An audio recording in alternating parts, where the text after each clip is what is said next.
March 1811, the Spanish Peninsula. Napoleon has given kingship of Spain to his brother Joseph. However, due to bad treatment of the local population, every town, every village is resenting the French and is ready to rise up. The only outcome, total war.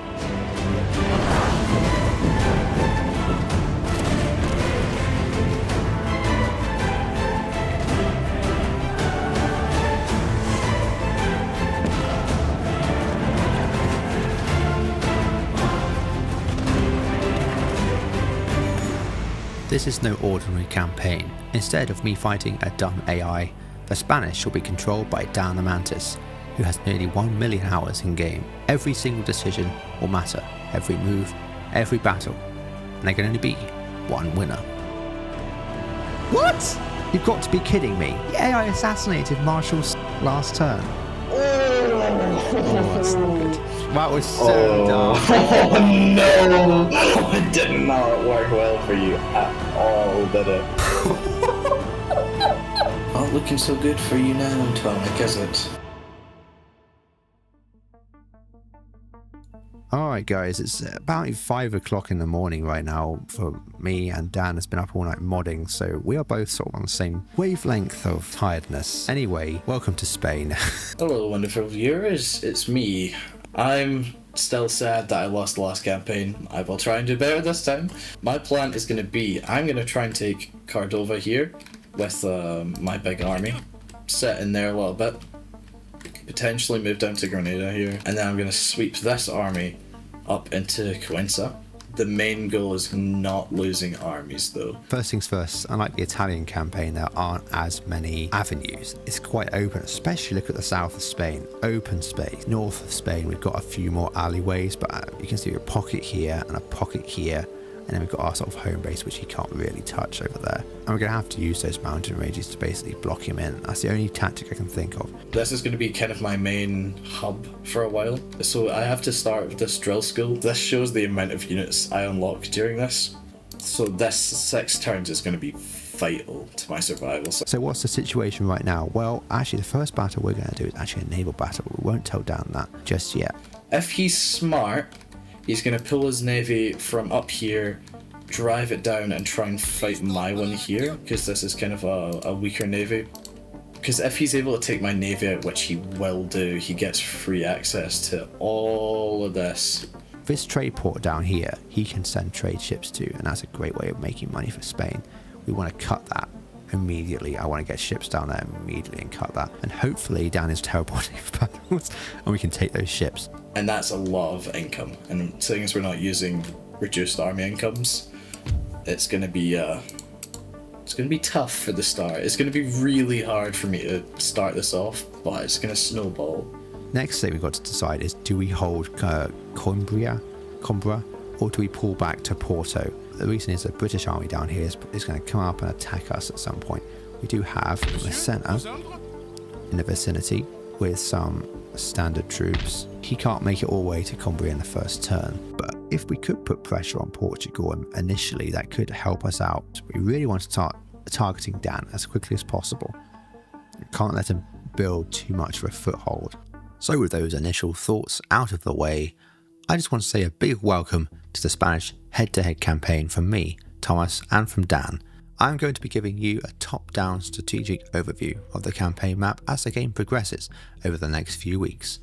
There are lots of moving parts, and as we move into the mid-section of the game, things start to get really intense, so I can't wait to show you all of that. If you're enjoying this series, please do drop us a like and subscribe. With that being said, let's look at the starting positions of each player. Dan has his capital in Seville, in the south of Spain. This is his launching pad to project himself into the south. In the Peninsular campaign, it is more than likely that the Spanish player will take the south of Spain before France can respond effectively. Where Dan has to worry is in the east with his city Valencia. This is always the weakest point in Spain's initial defence, with it being isolated from the other Spanish territories and also any friendly British and Portuguese.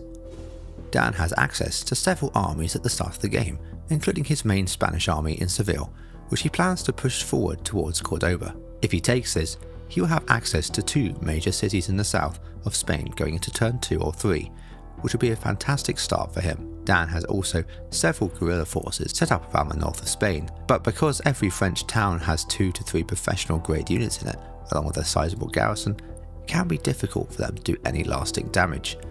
Dan finally has a small navy down south, which I am setting my eyes on. However, my navy is not in the same position that Dan thinks it is, and to get to the Spanish navy, I will have to first take out the British navy. 2 naval engagements in one turn is going to be extremely tricky. As for me, the French, I am in a very delicate starting position. Currently, I occupy the majority of Spain and some of Portugal, but my seemingly strong position is all an illusion.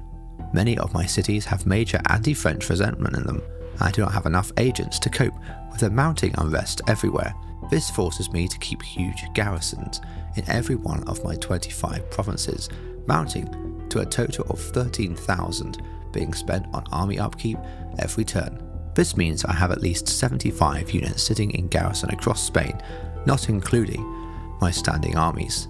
That is a massive amount of units to have, but units that will be unable to activate, at least initially, until I can restore some sort of order. I currently have 4 standing armies, each controlled by a marshal. Marshal Massena sits in the west, Marshal Soult sits in Badajoz, Marshal Suchet sits near Teruel in the east, and Marshal Marmont sits in the centre of Spain, able to go either south, west or east. What I will do with these armies will be known to you in due course, but for now, it's time for our first engagement. To deny Dan any sort of trading income, I decide to launch an attack on the British fleet near Gibraltar, with the aim of destroying it so that Dan's fleet is then open to attack. Let's see what you got, Mr. T. With full-on Scottish then. Wasn't that Scottish? Mr. I can go T. more Scottish. Mr. T, man. Oh my Let's God. go see what you got, bud. We're going to start with a battle. I don't know how you are with naval battles, but this is pretty risky because it's entirely even. The bad news for you is I know how to play naval battles. And not only do I know how to play naval battles, I am a sailing instructor in real life. Yeah, we should have got this. Probably a dumb idea, wasn't it? Yeah. If I can pull this Yeah, off, though, it guys. was. I can pull this off, guys. Do you know what? You sound really not confident. Unconfident Let's would see. be the word for that. Let's see. Actually. Let's see. I dare you to fire all your cannons into your other ship. Oh, I dare you the same. So let's do it both at the same Well, time. no, I said it first, and I don't. Oh, I let's don't do it trust you together. Let's to- do it together. Okay, no, you do it first. I trust you. Fine. Oh, I missed. Anyway, you have to still do it because you promised. what kind of idiot do you think I am? That's insulting. You still use the minimap. You're a noob. What is that even supposed to mean? I can manage 2 units at once. I don't need a minimap. I can I'm noob. not using a map. I can't even see where the red line is. This guy's colorblind. I actually am really badly colorblind. Are you actually? Oh, I feel bad now. Yeah, you should. Well, I don't. You changed the color definitions of the game in your pack files, so I would lose. What are you talking about? He's gone crazy, guys. I don't know what he's talking about. Oh, it's 5 I in the think morning. I think the editing's got to him. Yeah, that happened a long time ago. Oh, Alright. is that one of your masters fallen down? Oh no. Oh, poor Dan, everybody. Everyone say poor Dan in the chat right now. Poor Dan in the chat. Did you just miss that shot as well? Oh my gosh.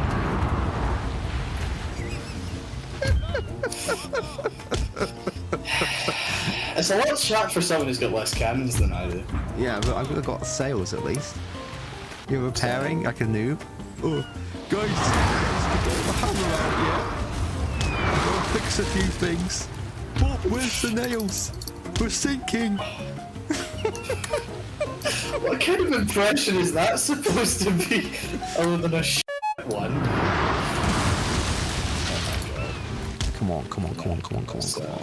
He's actually lying. That's not true. Come on. Oh! Ooh. That was. Are you That was. Are you trying to just make sound effects for the I video? enjoyed that way too much myself.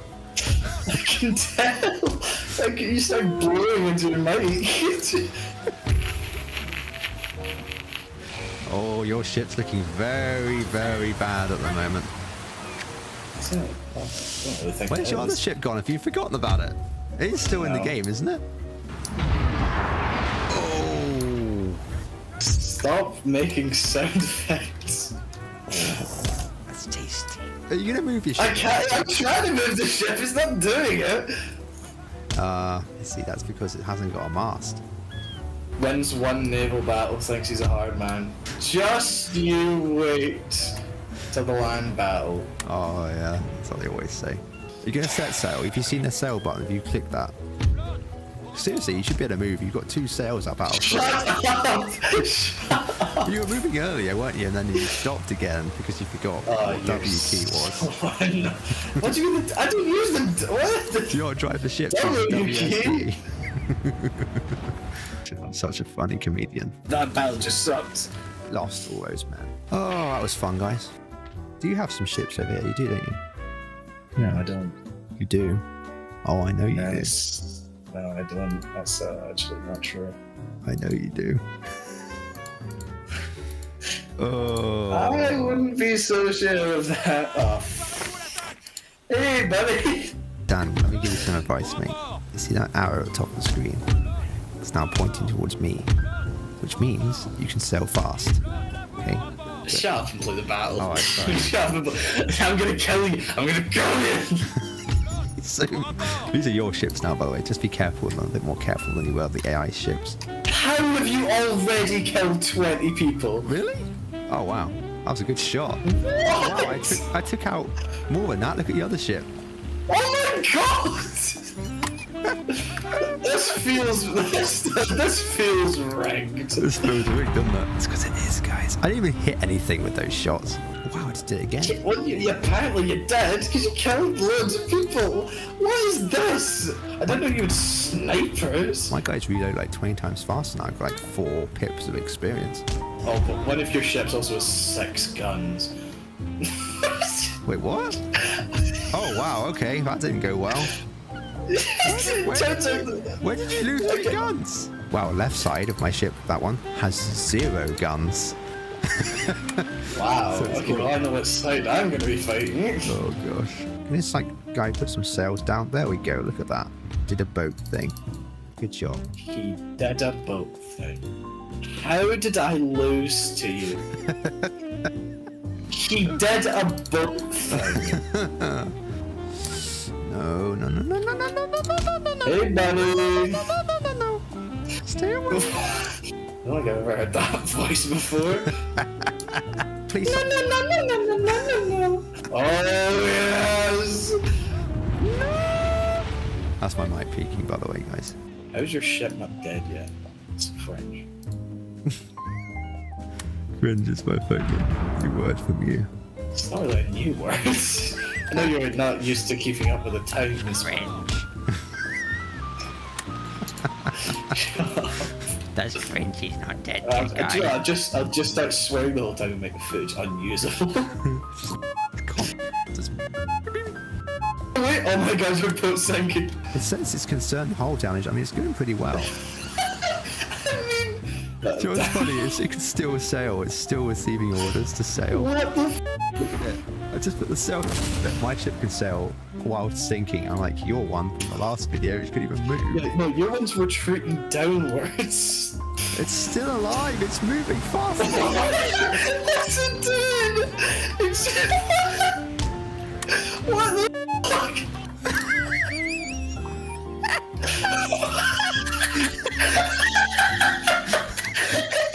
It's halfway up to the water. That's gotta be like the scariest French ship. Just imagine you're fighting a battle. It's still shooting as well. Can you I even... know, how dedicated do you have to be? My ship's finally gone. It's been really dragging that death out for a long time. At some point today.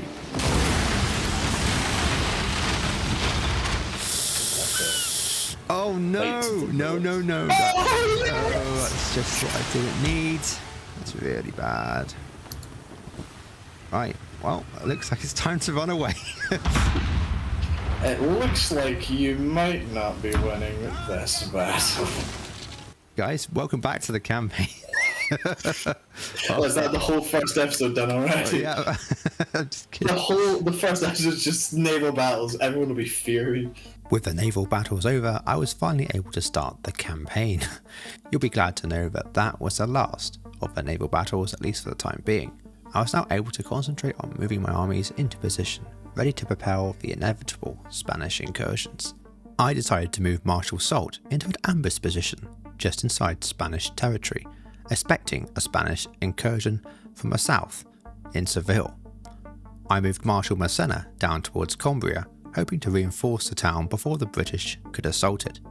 I moved Marshal Marmont east towards Zaragoza to boost garrisons in the area and to reinforce the forces I hoped to gather around Valencia. And finally, I moved Marshal Suchet down towards Teruel, which I suspected was the next Spanish objective. Alright, I think we're all done. Have fun, Dan, have fun. Oh, we go. Oh my god. Oh my god. I get a turn? Oh my... What? What? This is... No, this... I do not believe this. What?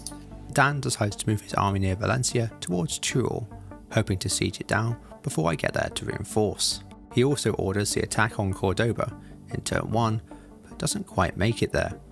I will have to decide whether to stand or retreat. Dan then strikes in the north with a guerrilla force, raiding one of my towns. However, this puts him within striking distance of Marshal Suchet. Overall, no big land battles just yet, but that is about to change going into turn 2.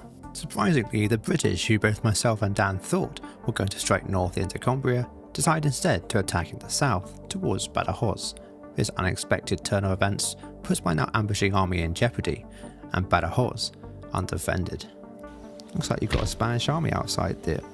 You're not quite in range, were you, to assault? Barely out. First things first, we need to sort out these pesky Spanish over here, I think. Yes. You want to fight this one, Dan? Fight me. You gonna retreat? Nope. Really? Seriously, you're up against the chasseurs. I've got dragoons, I've got cannon. Uh-huh. Alright. These are guerrillas.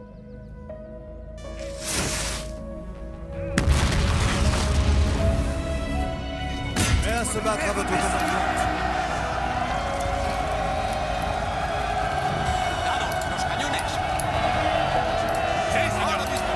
That's what we're here for.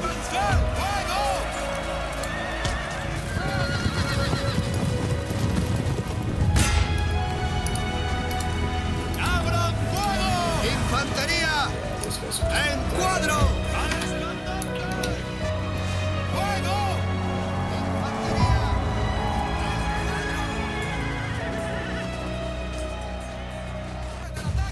the sacrifice will not be yours. Oh, well done. Infantry shot straight into the horses, you useless. Our men are running for Well done. Nice. That was Thank really you. well done. Fantastic.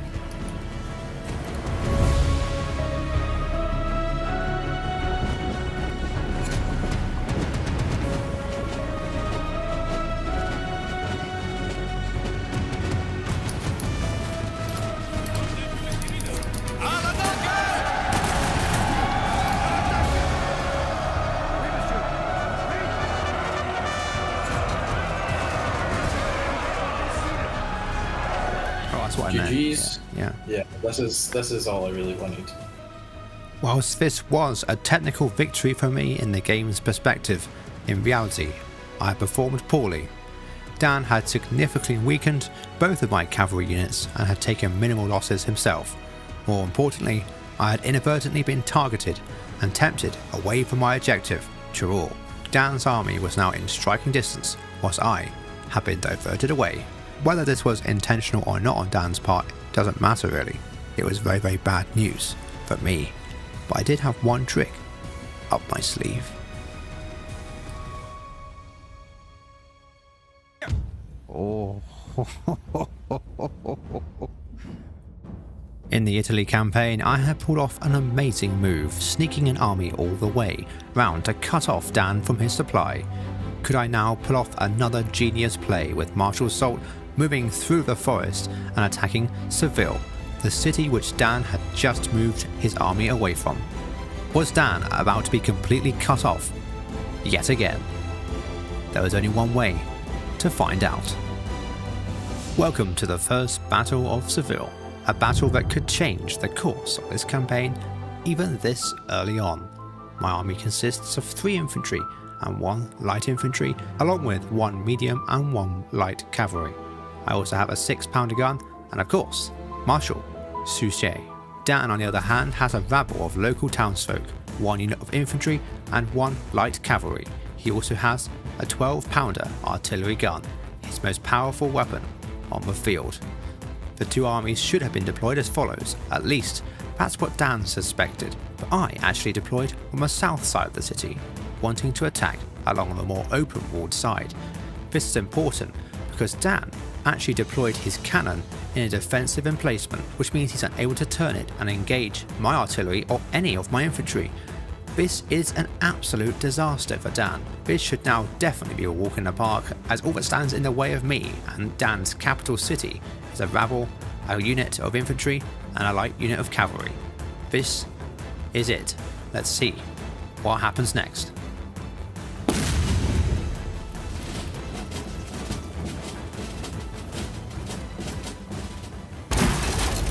Oh, that's not good. You can't rotate the weapon. Yeah, that was the mistake I made. Oh man. I didn't realise that that completely cut it off entirely from moving. I'm kind of enjoying having artillery superiority for once in this series. What do you mean for once? Oh dear. Cheeky.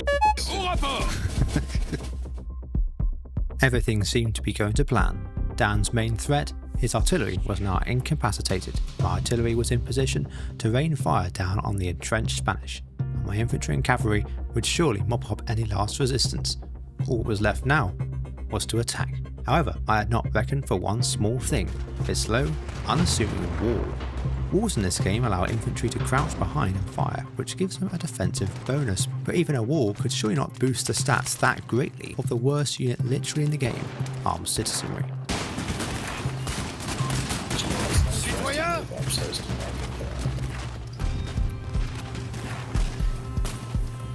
Maximizing their gunpowder to kill 6 men.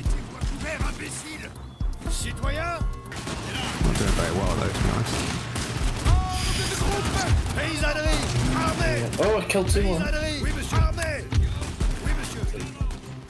The reason it wasn't going so well for me was because the unit of armed citizenry that I thought I would break easily by flanking it along the wall was not breaking. Instead, a sloppy deployment mistake from me was actually causing more friendly fire casualties than enemy. My artillery was also unable to make any sort of meaningful impact since both the walls and the buildings were blocking their fire. I decided then that it was time for some decisive action.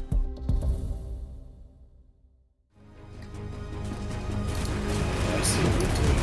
Don't do that. Guys, you need your accuracy here. Trust me. Oh my god. Just to be fair, Our men are running oh from my Wow. we killed a lot of them. What happened there? I don't think that was them. Look where the casualties Yeah, I know. are on the outside.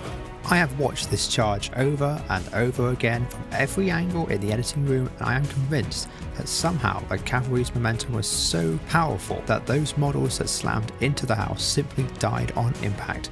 But seriously though, what on earth happened here? An armed citizenry actually beating back a charging cavalry unit? That's insane. The battle was still drastically in my favour, however. After losing a cavalry unit to a wall, I was going to have to be more careful with the other one. But now was the time to press the infantry assault into the town. Surely my men would face little to no resistance.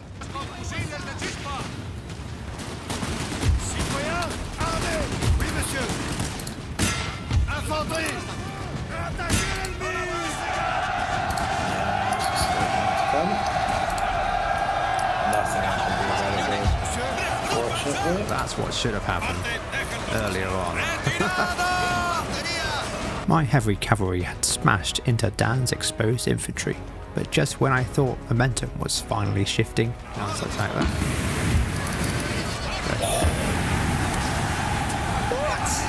In the crucial moment of the battle, Dan's artillery came in clutch, avoiding the mass rout that was surely only moments away. Our men are running for Canister! What, I didn't think you could gun. Your gun can't get round there. No way. No way. It's actually done something, oh my god!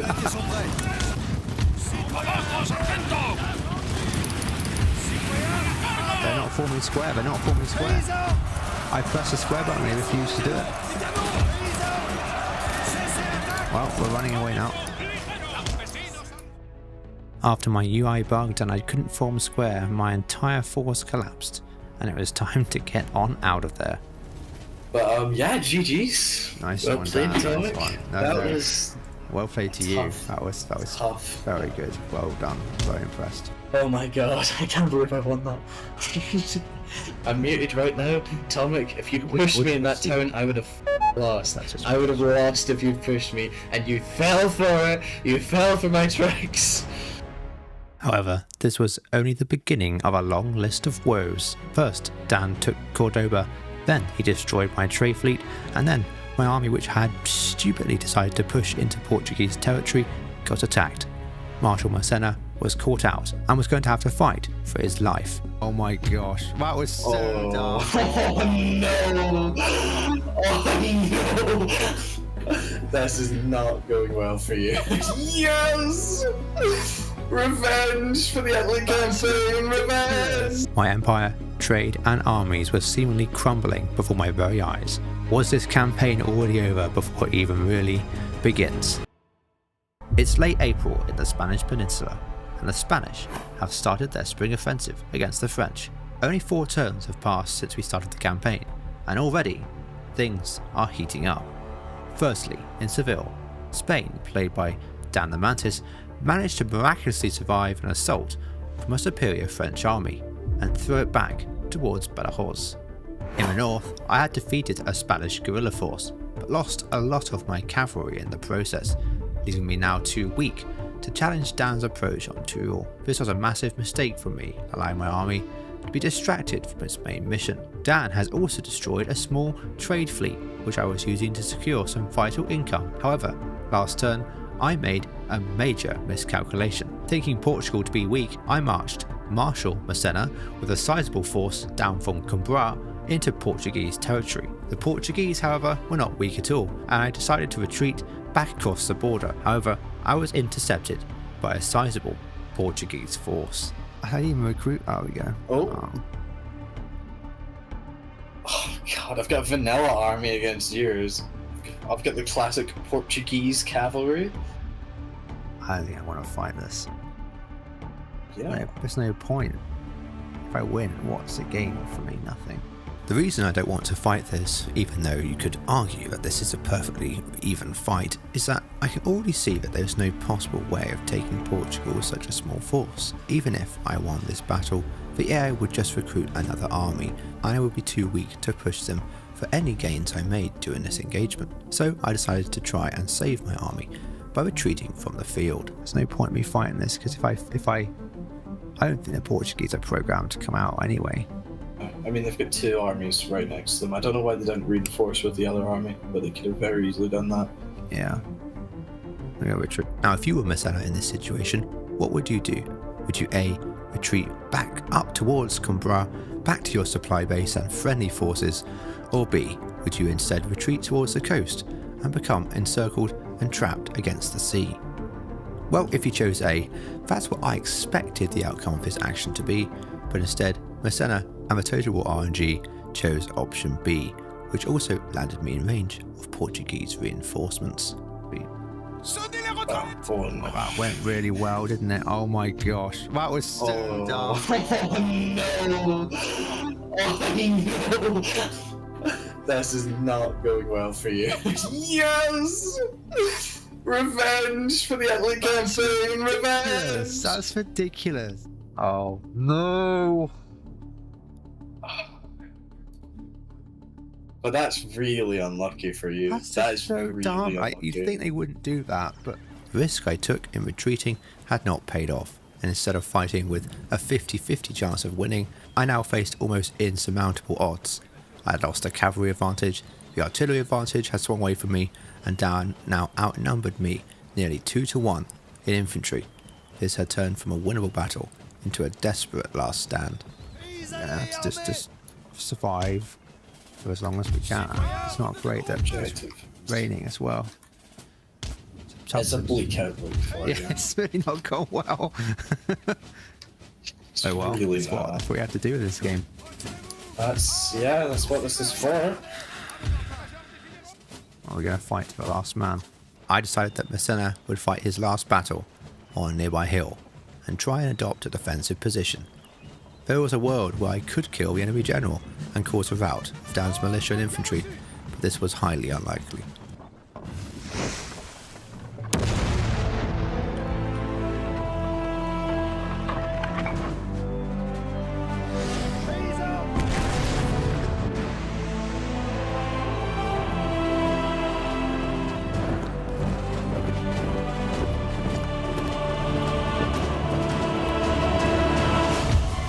Lots of unlucky today. Hearing someone go, lots of unlucky today. À portée de tir! It's heart wrenching. And they've already hit one of your cannons. Oh my god, they got the other cannon as well. Tirez au rapport!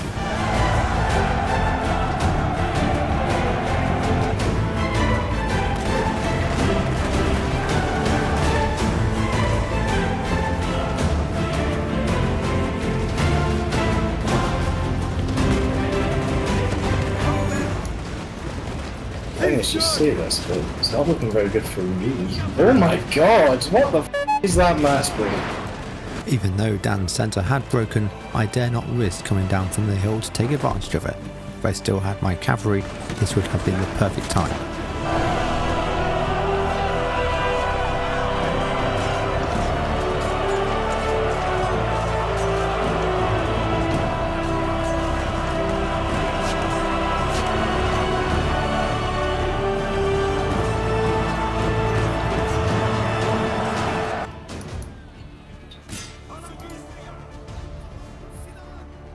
Come on, boys.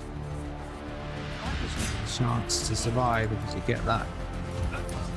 Be good if my cavalry were to actually, Yes, come on, lucky, lucky, be lucky, be lucky. Big Okay, they're not giving up. I'm guessing you inspired your general. This was my very last small chance of surviving the battle gone. Dan's general had escaped from the clutches of my French cavalry, and despite the valiant efforts of my men, the battle was drawing to its inevitable conclusion.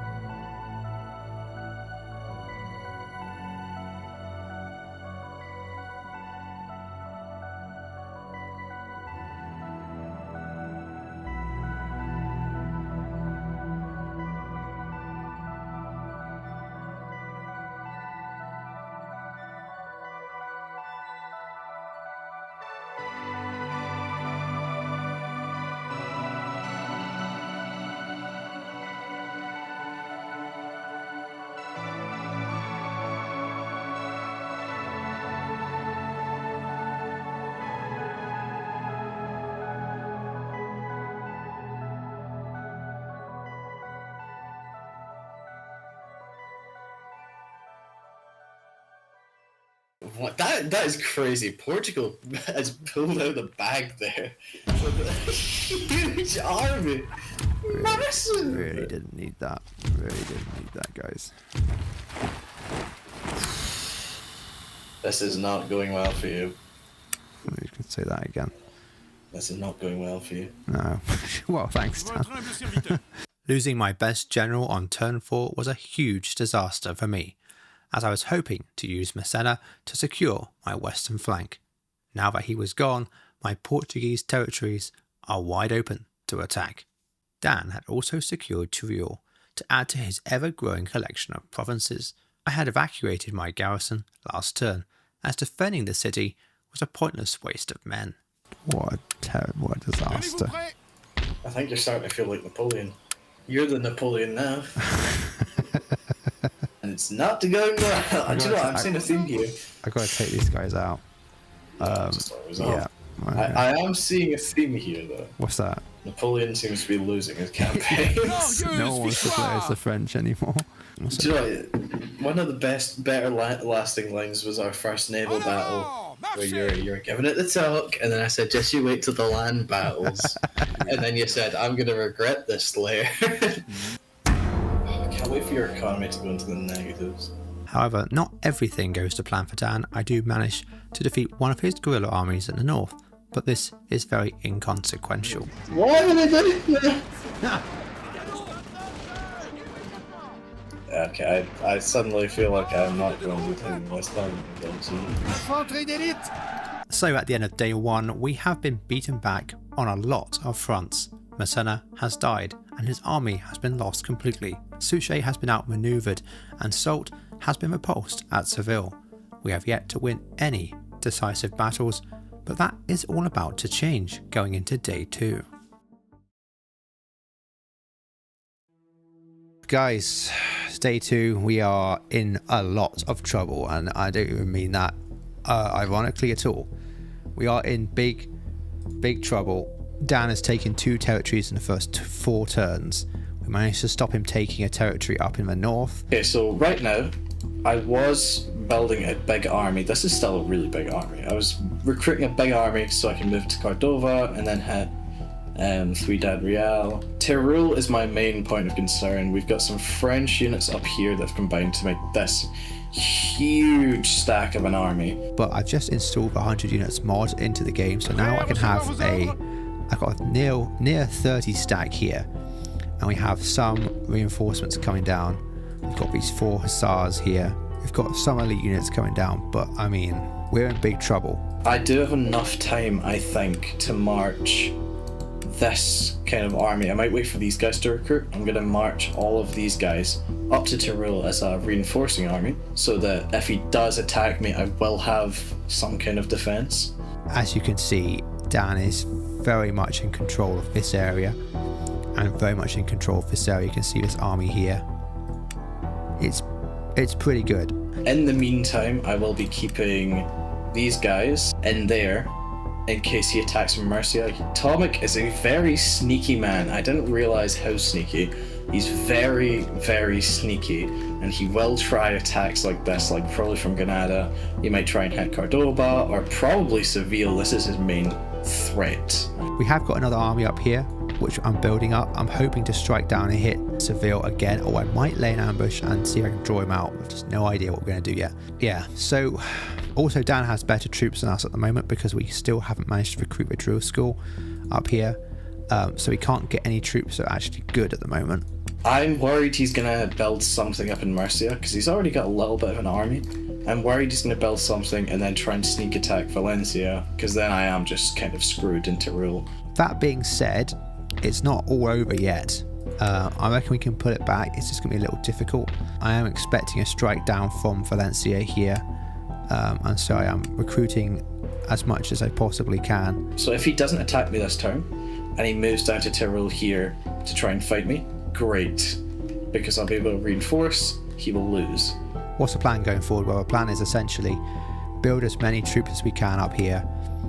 This is our only city that can recruit a max level military school, and so we're going to basically just pour money into that as much as possible. And then everywhere else, I'm going to try and get whatever other units I can out. I'm probably going to attack Zaragoza, because this is a very important city for the French.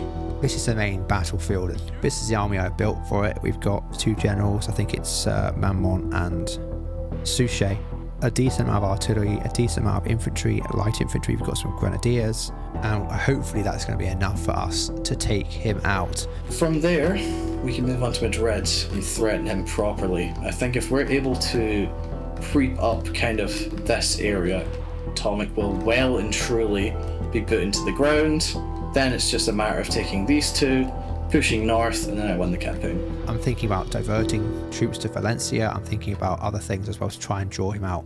Try and make us have the initiative again, because we've lost it initially here. I got a lot. Oh.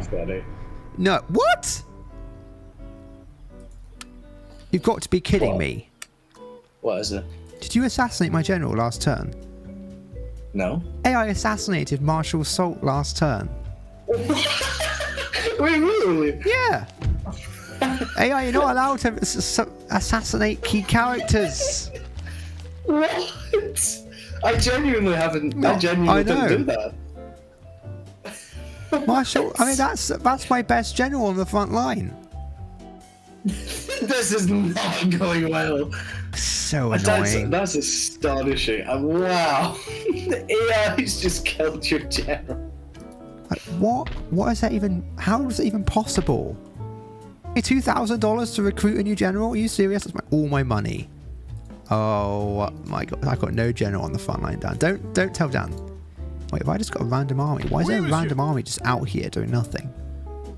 What is going on? You sound like Napoleon, like real, like a real Napoleon. Where is Just Grouchy? really confused. Where is Grouchy? I need those men! Oh. Right, are you want to all resolve this one, or? Oh gosh. Do you think you can win it? 100. I mean, I'm just going to form square down. I mean, I arguably could win it, but do you want to waste the time trying No, to see if but I I also win don't want the AI just to kill. like 100 million. Yeah, it's going to make me See lose. victory! I did get 151! What? They have 13 men left in the regiment of foot. What are they doing? Standing with their backsides pointing to your cavalry? It's literally... They're just waiting to get charged in the back. I've had really bad luck this campaign, which is kind of funny because you had really bad luck before. I had insanely bad luck, yeah. But that was mainly down to you moving your troops. Yeah, that was a good play for me, but... No, what are you doing? What do you mean you can't... Oh no. Oh, I can't tell you this time.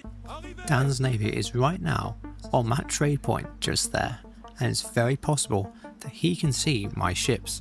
The reinforcements I desperately need are now completely vulnerable and open to attack. It's just me having a midlife crisis right now, or a mental breakdown. I think you have one main army left, and I think that's in Zaragoza.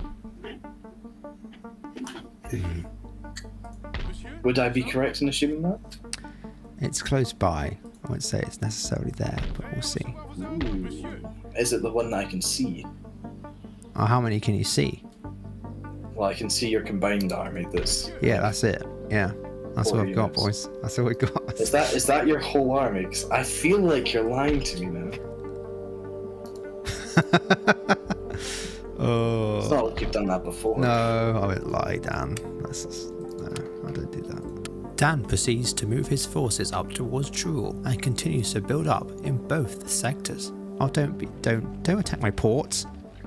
What are you doing? Is Britain my actually gosh. doing something? They walked across the What? entire map to attack my port. If I lose another general, by the way, I'm actually going to rage quit the campaign right now, Dan, to let you know. I did manage, however, to finally move my navy down from the north to the south and reinforce my army quickly rather than march them all by land. This will allow me to build up forces a lot quicker, as long as I can keep it a secret from Dan. We've allowed you to have some territory to give you a full sense of confidence. Ooh, Oh okay. I'm interested in this talking now. Okay, that things are about to get really bad for you. I know. I can tell from the army you've got in Cordoba that it's definitely going to get worse. Do I recruit a general, guys, or do I recruit troops? That's literally what I'm at the point of right now. That's the decision. It was time for me to retake the initiative from Dan and disrupt his plans of attack. I decided to push down from Badajoz towards Seville with a bigger army this time. I know Dan has moved a lot of forces to Cordoba to try and strengthen up his position, so I'm hoping that Seville is now open for me to attack. Yes. Finally. Only managing, you know, an entire continent here. I know. I imagine that might be tough. Oh, I see. Well, that's interesting. You're going for round 2. I think I know what you're gonna do, but I've seen something moving. I don't think you do know what I've done. Oh, this is gonna be fun, isn't it? Oh, not another agent executed, please. Oh, for goodness sake. No, I haven't lost any more generals. Oh no, it might have been my agent that got executed. So, yeah, I think it was. It said agent execute. I had a 30% chance to kill one of your generals. No, you stay away That would from have me. been so funny. You stay if I'd away done from it, me, though. Dan. You That stay would have away. been so funny. Ooh, a lot of movement I see. This is very risky now. Should I go for it, chat? Should I do it? Chat, when we're not on a live stream, what am I doing? Yeah. Oh, I'm watching too much stupid memes. I'm going for it, Dan. Oh, Oh, I can do this. interesting. Yes, we got a lot more troops this time, guys. Dan, you confident in this one, or are you looking a bit? I am worried? confident in this one Really? because there's something you haven't accounted for yet. Really? What's that? Have you seen the other army yet? No, I can only see this one, but I'll lay siege. Sorry. Les porcs pourrissent dans leur porcherie. You can surrender if you want. Very good. Yeah, you should have surrendered. I shouldn't have offered that. That was really dumb. Because if I had, then you could have just... Yeah, let's not do that again. You've managed to get me before in this town. This is the town. Yes, and if you take more than 60 minutes, my defense wins. Oh, something has changed about this map, though. Is it? Is there still a wall? Yeah, there's no wall this time. What? How weird is that? If we don't win this, we've You're in lost. big trouble. We've lost the western half of Spain. July 1811, the Spanish Peninsula. The French marshals in Spain, played by myself, have suffered a dramatic defeat, losing Marshal Massena and his army. To add to this setback, Marshal Soult was assassinated in Badajoz, leaving the western half of Spain open to any Spanish assault. A new general was brought in to plug the gap, Jean Rapp, and with his army now reorganised and significantly larger in size, I decided to launch another assault on Seville, the Spanish capital. This time, I had brought 4 units of artillery, lots of infantry and cavalry, and even though Dan had more regular infantry than last time, he was without artillery, giving me a significant advantage. You've done this before, you've managed to get me before in this town. And if you take more than 60 minutes, my defense wins. Welcome to the second battle of Seville.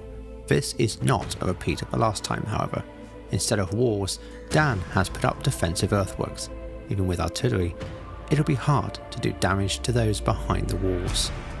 Will I be able to break through Dan's defences, or will his impregnable fortress hold out another turn? If we don't win this, we've You're in big trouble. lost the western half of Spain.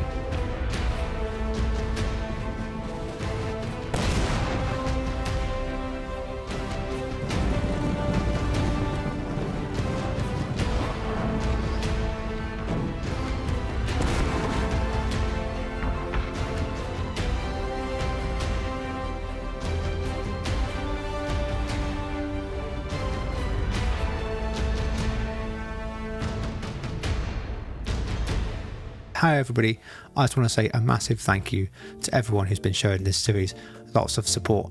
That being said, I wanted to find a way to kind of give back to you and for you to help support me in making future content. So I've been drawing my own cartoons for years, and I've made some cartoons for this particular series and a wider audience as well, such as this one, as you'll be able to see on screen as well. I've got myself and Dan on screen there. So all designed by me by hand on this iPad, and if these are really popular, I'll carry on doing them. I just thought it was a fun way to celebrate that you're here while this campaign's going on. You can get the sticker, you can put it on your PC, stick it on your face, I don't know. You can find all these in the link in the description, but now let's get back to the action. Okay, well that's interesting. What? I'm now guarding my artillery very closely, though. Probably a good idea. I've just got to remember, this game is not vanilla Napoleon. You have to scout stuff. Okay. I know that sounds dumb to a lot of people watching, but if you've played vanilla pretty much forever, and then you're trying to play sort of a more professional mod, if you could say.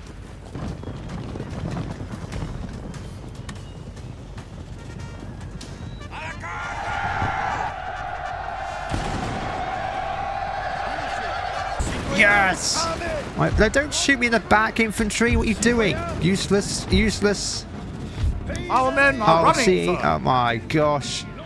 They came back. That's very unfortunate for me. In fact, that's incredible. I have been practicing that, chat. I have been practicing that in custom battles. Why am I saying that? Oh my god. I have been practicing that, guys. There we go. Is that better? Damn, is that good? Oh, you do have a lot of cannon. Yeah, you stay away from me. You leave me alone. Go away. I'm not having you. Because that's definitely the only cavalry I have. Okay, we've managed to not get charged by cavalry in the first 5 minutes of the game, guys. It's literally a first for me. Chat. Say chat in the most like over the top Scottish accent. I think chat. That's much better. That's how you should say it every time. I'm a right chat man. Oh my gosh. What are we doing with our lives, Dan? There's some more infantry hiding somewhere. They're coming down, don't worry. They'll be here soon. And you're very impatient. To me, you're impatient. Right, that's it. I'm charging with my whole army. I've done that before. It doesn't work well. It did not work well for you at all, did it? No. Have you not got a 12-pounder this time? Let's first take a look at the strategies and deployments of both sides. Myself, as the French, have deployed in the south and have split my army into 3 sections. On the left is the 1st Battalion, comprising 3 units of Fusiliers, around 700 men in total. On the right, I have an identical setup, another French battalion comprising of 3 units 700 men strong. In the centre, I have 3rd Battalion, again 700 men strong, and finally my crack reserve battalion of 2 regiments of light infantry, around 200 men strong. I have also a supporting cavalry brigade, consisting of 3 chevaliers, which are light cavalry, and 1 dragoon, which is a medium cavalry. My plan is quite simple: attack on the left, where the buildings are less condensed, and if Dan moves reinforcements from his left to support his right, then I attack and apply pressure to his now weakened left. This would be a relatively one-sided battle if it was an open plain, but the narrow streets and the tall buildings make me unable to project my superior numbers as effectively as I would have liked. Dan has formed his defence around the outskirts of the town, unwilling to give any ground or foothold to me. On his crucial right flank, he has placed his weaker troops, whilst in the centre he has deployed his Spanish Fusiliers, which are able to stand toe-to-toe with the French. Engaging professional units head-on whilst they're behind earthworks is almost always a bad idea, and so I will need to go around their flank to negate their defences. Dan begins the battle by positioning some of his expendable town mob on his right. I think he fully expected a frontal assault from me, and so wanted to get some flanking fire into my forces. This is also about ground denial and causing my forces unnecessary casualties before engaging his main line. Is he getting lured in? Citoyen, Is this all a trap? Very weird trap if it is.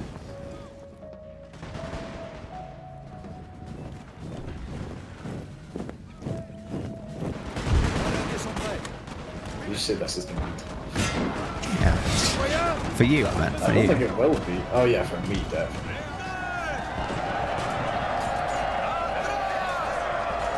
Look at that, my whole cavalry unit didn't die after 1 charge. Isn't that amazing? Right guys, can we start hitting stuff with our artillery now? We've done No. no damage at all. Wow. Since I last checked, you've hit nothing. You sound so angry. I am. I'm very angry, Dan. That's what I like to hear. Alright, we've got to start assaulting now. It's such a shame that you have to do that. I know, isn't it terrible? Let's see this assault. I'm interested to see how you did here. Paysannerie. After smashing through Dan's initial redeployment, I decided to launch the attack on my left, Dan's right, with 1st Battalion taking the lead, followed up by my light battalion, 1 unit of light cavalry, and my medium dragoons. I want to make sure I put enough pressure on Dan's flank, but also retain a sizable force in reserve to keep his other units in check. Come on, guys. How about you use the wall I bet you won? They're not. Oh, there we go. Look at them. They look like actual professional soldiers now.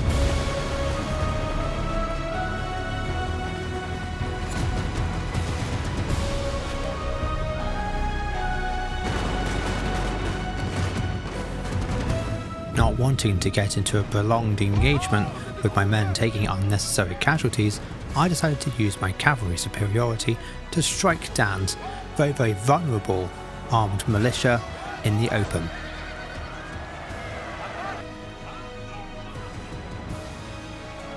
However, before I could get my cavalry out of harm's way, they get countercharged by Dan's own cavalry, and my dragoons break. My 2nd unit, my light cavalry, also break during the fight due to overwhelming enemy numbers. I really should have followed this up more closely with an infantry assault, but I didn't time it correctly. Got rid of 1 militia for 2 cav, that's really bad. With the cavalry gone, it was now the turn of the infantry to try and make some headway in this operation. I decided to not waste any more time and go straight in for a bayonet charge.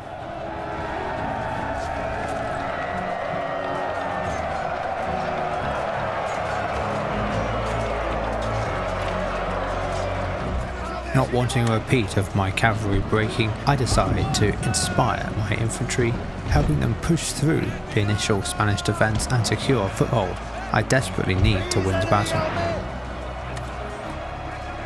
After my infantry charge breaks through the Spanish defence, Dan is forced to pull 1 of his elite troops in an effort to stem the tide of the French assault. However, I deploy 1 of my last remaining units of cavalry to smash through and cause Dan to fall back into the town.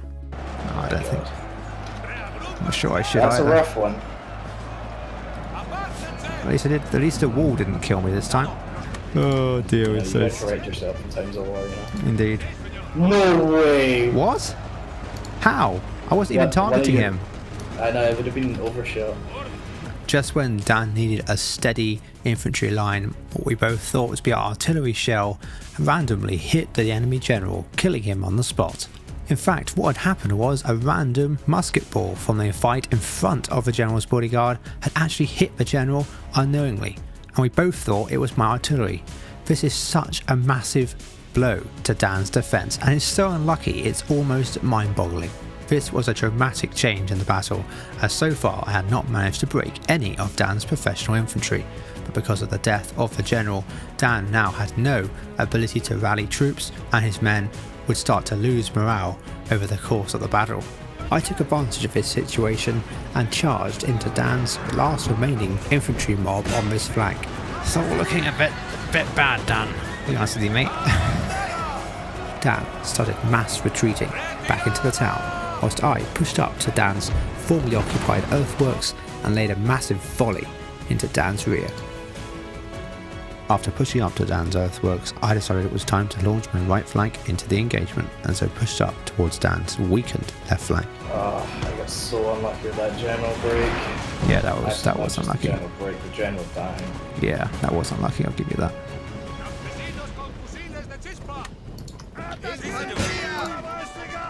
Oh, great. Just don't form a square, guys, actually. This building has fallen to the enemy. Come on, break it. Come on. Nice get. So lucky there's a house there. You're so lucky, man. Yes. It's like we're clearing house by house over here. With Dan now withdrawing back into the town, the infantry assault can now go ahead on his left flank. However, I don't want to take unnecessary casualties, so I launch another bayonet charge at Dan's line, except this time it doesn't go so well. For a moment here, it does start to look a little shaky for me, my assault on the right being pushed back, and some of my units on the left retreating from the town. However, even though Dan had some limited success, he's just too weak to push any sort of advantage he could gain. Our men Are you running, serious? sir. Militia charge? Are you routed? No, they're getting shot by the squad. Oh, okay, fair enough. Ooh, shot him in the back there, that was not good. Come on, guys, I need you to hold. I need you to hold. You don't have a general, but you've got me, for God's sake. Just hold. Dan only needed to hold another 20 or so minutes, but every passing minute seemed to be another unit lost, another break, and it was all slipping away. 15 minutes, man. 15 minutes. You can hold that. Please, some men come back. Glorious victories, huh? Oh, I've just got that Soon hope to be we've yours. lost. If I had a few more infantry. GG's. That was a close battle. Oh my god. This was a resounding success. Dan's capital and most of his income was now in French hands. I had finally taken a city off Dan that he had not first taken off me, and my men had scored a resounding victory, killing a lot of Spanish and gaining a lot of experience. Dragoons got 200 kills, Chateau got 300 kills. God. Yeah. Everyone must have been thinking, oh, there's no way Dan can win this. There's no way. Dan, do I loot it? That's the question. Oh, I want to loot it so much. But is that a drill school you've got there, Dan? That is a drill school. I didn't end up looting Seville, which was a massive mistake for me. Because even though Seville had a drill school, which I desperately needed, Dan's armies were not far away. Oh, guys, Seville is ours, the Barber of Seville. So, Dan, what are you thinking? Because you may have had that attack brewing. I might have them on my own. That's really unlucky, though. Well played to you. Well played. No, well played to you as well. I mean, you nearly did it. Well, you have lost one and you have gained two. Cordova is my new capital. Oh, Dan. Oh, bad news, mate. Just managed to get a drill school. A drill school would give me lots of desperately needed new recruits, such as grenadiers, Swiss infantry, Polish infantry, better artillery that could outrange Dan. This was a massive deal. Unfortunately, the only place I built it so far was Toulouse, which is all the way in the rear, and it would take a long time for reinforcements to show up. I hope I see the biggest British army marching straight for Seville. Oh, God. Wow. Do you know what, Dan? I just got a really cool achievement. I just got take another player's capital within 20 turn achievement. You know what? I understand. It's fine. It's fine. Where are you going with that army? Wait. Oh, wait a minute. Hold on, he's baiting me in. He's baiting me in, guys. I'll demand surrender. Yeah, go Because on. I'm pretty sure I'll crush your army. Fair enough. I should have seen this coming, to be honest, but at the end of the day, it doesn't matter, because Murcia is between Valencia and Granada, both targets of Dan, and it would be pointless for me to try and hold such a southern town against Spanish assault. The more pressing matter, however, is that Dan has moved his far superior army down from Cordoba to Seville to take it back, and I realise that my beaten up army is just a turn away from being wiped out. Agent detected, eh? Oh, a spy. What's our chance? Oh, You're yeah. a spy. I know. Oh, I yeah. work for you. Oh, Dan, did you forget to load your pistol, mate? Oh, so did I, apparently. So did you, yeah. Oh, No way. that was the killing blow? Well, I think your agent survived. Literally the most pointless thing ever. Your opponent was allowed to leave. That's not the point! He's spying on us! So are you going to take back Seville, anything? Yeah, well. My plan to counter Dan's attack on Seville was to counterattack towards Cordoba with my army in Granada. I also realised that the British were most likely going to attack me very, very soon, and there's no point fighting the AI because it's useless. Threatening Cordoba could bring Dan's army back again towards the city and abandon Seville, but it was also too risky to leave my army in Seville, and so Dan would have to choose which town he wanted to survive. Alright, I'm going to attack you here though. Where? Good question.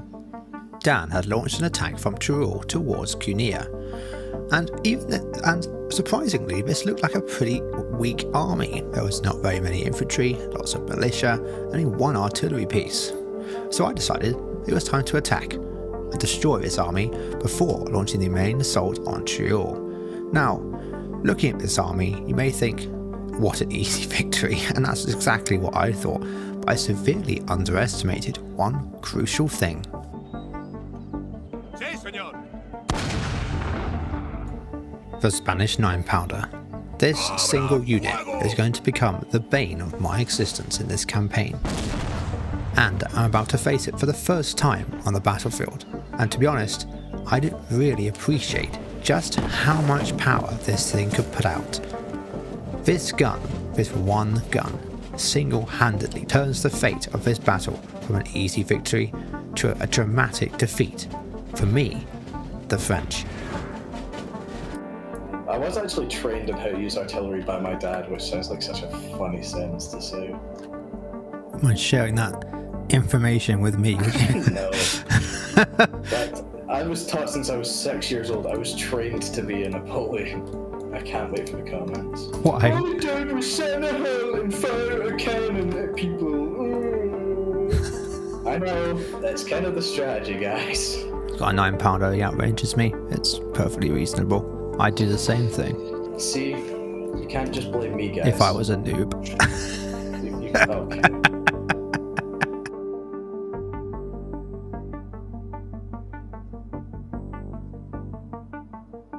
Alright guys, you mind like calming down a little bit? It's so weird without game sounds. Oh my gosh, already breaking, seriously? All hope is lost, sir. This battle is almost done. With my game sound broken, I did not realise the danger that the advisor thought I was in, and my men were starting to receive round after round of canister shot. Not yet in range of the infantry, I had to pull forward even closer to the guns, putting me in even more of a perilous situation. My men barely managed to get a volley off before they are completely sent from the field. This battle is already over and I have yet to even engage the enemy. The 9-pounder cannon completely wipes 50 of my men in one shot. It doesn't look like much from this angle, but upon closer inspection, this gun completely tears my whole army apart. It's a 9-pounder. Oh, I just saw that. Yeah. That's not fun. It's not all over yet, guys. It's not over yet. But it was very much over before it even began. The rest of my army completely disintegrated before Dan's 9-pounder, and I couldn't get any charges from my cavalry because Dan would just form square immediately. My infantry couldn't stand up, and my cavalry couldn't make an impact. This battle was supposed to be an easy victory for me, but it turned out that I had completely underestimated the enemy. Wow. Okay, fair play, mate. I gotta name this replay. This sucks. This sucks. This really did suck because now almost certainly Guerrilla would fall to the Spanish, but the next turn was going to see one of the greatest battles in Total War history, in my opinion anyway. The Battle of Teruel. That's all in the next episode. I hope you have enjoyed this. I really can't wait to show you what's going to happen next. It is one of the greatest, probably most cinematic battles I've ever fought, and the follow-up, wow, that's just incredible as well. I'll see you in the next one. Take care.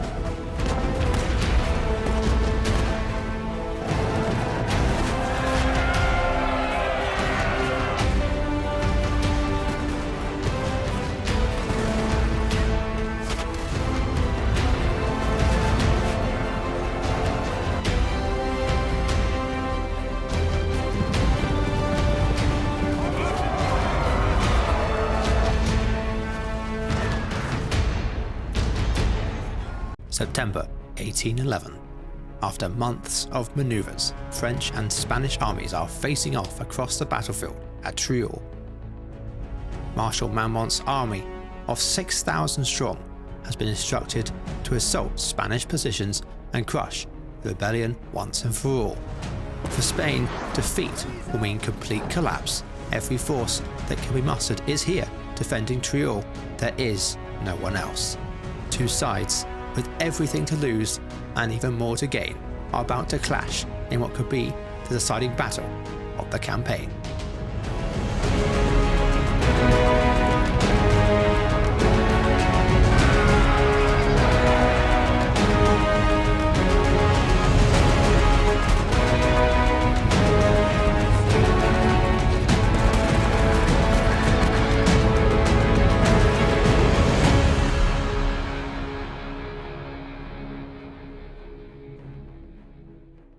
Alright guys, it's the turn before the big battle. We're sort of mustering troops around Teruel here. What's up, guys? Okay, I am pretty worried about this battle. I do have a lot of infantry actually, but even more militia. Lots of artillery, some decent cav. Dan has got a sizable army here. He's actually got more than 20 units for the first time in the campaign I think we've had. We, however, have got quite a good sizable amount of troops. He's got a lot of cavalry. Wow. 1, 2, 3, 4, 5, 6, 7, 8, 9, 10, 11 units of cavalry. A stack ton of infantry, including some Polish troops. So this is going to be very tough to go up against. I'm probably going to lose. We're going to push them out of Teruel, and then we're going to either hit Valencia or Conquia.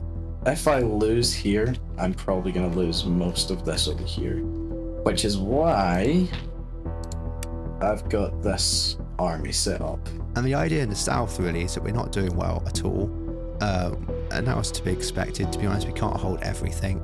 Traditionally, in a Spain campaign, the Spanish player will secure the south first. So I think my plan is going to be, I want to try and take Ciudad Real, and I also want to take Badajoz. I think Badajoz would be a massive victory for me in this area. So if I can take these two cities and win this battle, I've won the campaign.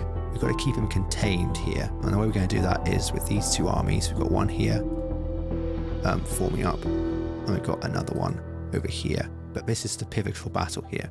If I lose this, Dan is free to go after Madrid, he's free to go after Zaragoza up here, and the only thing we have really is this army up here, which is a pretty elite army, but it's worryingly small. My plan will be, I'm going to try and build an army up here, pick up the army, invade Toulouse. It's a bit of a crazy plan, but if I'm able to do it, that would be pretty cool. Building up Toulouse over here is my main economic province, because it is basically the capital and also produces a lot of money for us. Just don't want to get wiped, because we can always do this again if we just get our troops back to Zaragoza and retrain them and keep attacking. We just don't want to lose our entire army, so we have to keep that in mind. If we start losing badly and there's seemingly no option for us, we have to withdraw. So the stage is set for a pivotal battle. Can Dan's superior skill and knowledge of the game bring him victory, or will I be able to crush him under the heel of my huge army? The defense of Badajoz and my other territories will have to wait, because right now, just on the outskirts of Teruel, battle is about to begin.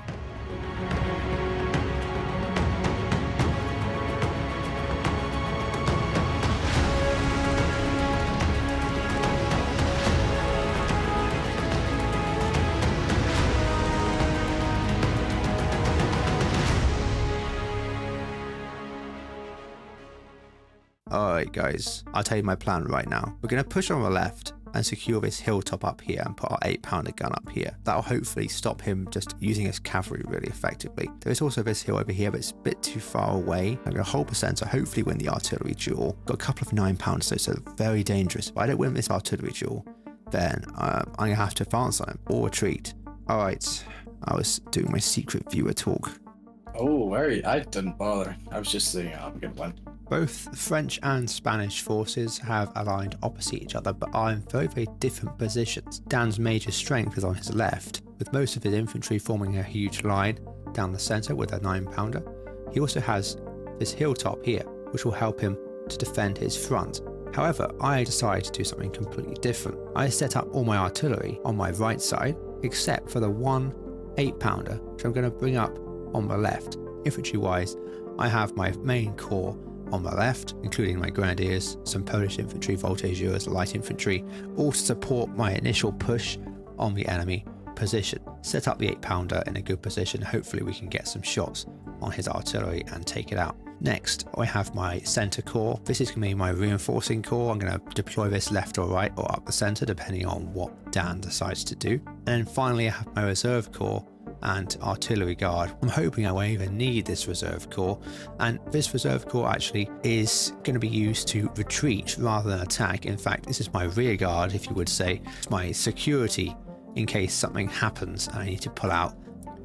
But as soon as battle began, I realised that something was really, really wrong. I had absolutely no game sound whatsoever. Any game sound you hear in this video is going to be from either the replay or from Dan's perspective. I have none whatsoever. Now, you may think, why is this such a big problem? You can hear charges happen even if you're outside the vicinity, and this is going to prove decisive in many of these engagements, as Dan manages to launch a charge on my artillery early on in the battle, and I, being off somewhere else, have no indication that it happens until it's too late. What is going on? What is going on, Dan? I think you should just give up. Oh no, it's done it again. It's game sounds. Right. Oh no, stupid artillery. I selected all and pressed fire rather than selecting just the 6-pounders, so now my other gun that I was going to move up has now decrewed itself. These small insignificant problems are normally overcome quite easily in a regular battle, but as I'm controlling 30 to 40 units, every micro adjustment I have to do takes time away from me reacting to other things or ordering troops around the battlefield. In this case, I missed the initial charge by Dan's light guerrilla cavalry and failed to bring up my cavalry reserve to counter them, leading to my artillery getting charged. This is an absolute disaster for me. First, my infantry corps on the left failed to move up successfully, and now my artillery has been completely wiped from the beginning. GG, it's so hard to detect charges. But you know what, actually, even though this sucks for me, it does give your guerrilla forces a little bit of a better advantage, which was historically accurate, so... Ooh, that's unlucky. Oh, wow. Okay. What happened there? Just when I thought my spell of bad luck had finally run out, disaster on the left flank. After I recrewed my artillery and moved them up towards the summit of the hill, I had to divert my attention to save the 6-pounders on the right flank. This left my limited artillery on the hilltop exposed to all of Dan's 9-pounders, and a lucky shot comes whizzing in, destroying my only powerful unit of artillery I was hoping would bring me some small victory. My artillery must have shot it while I was longer. Oh, I can't say it's so so annoying. Oh my gosh. But now the 1st Brigade had secured its foothold on the hill and was now ready to counter any preemptive attacks from Dan, but also ready to start pressing Dan on his right flank. However, I had no idea where Dan's main strength was. I'd seen some of his strength on his left, but had no idea how much forces he had on his right. I decided to probe with my cavalry force on my left flank. However, waiting for me in the woods was a lot of infantry in square formation, and my cavalry ran straight into them. Losing units of cavalry on my left, I decided to pull back, having located where Dan's men were. However, it was a steep price to pay for some general intelligence. I realised that the only way I was going to ever be able to succeed in a frontal assault was to get rid of Dan's artillery. This is more difficult than it sounds, however, because I have no artillery that is capable of counter-battery. So I decided to sacrifice one of my only units of cavalry left on the left flank and charge straight into the guns.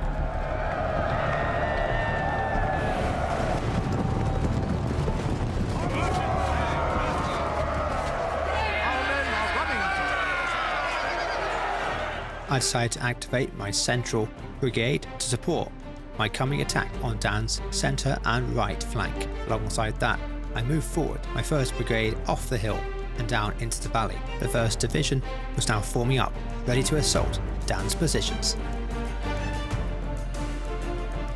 We'll begin the attack there. His main strength is beyond that hill. But he shows me is only a facade. He is clever. This was it then. Would my men valiantly be able to storm the hill and brush Dan's defenders aside, or would they be pushed back down the hill into the valley by Dan's canister and his steadfast Spanish infantry? We're about to find out.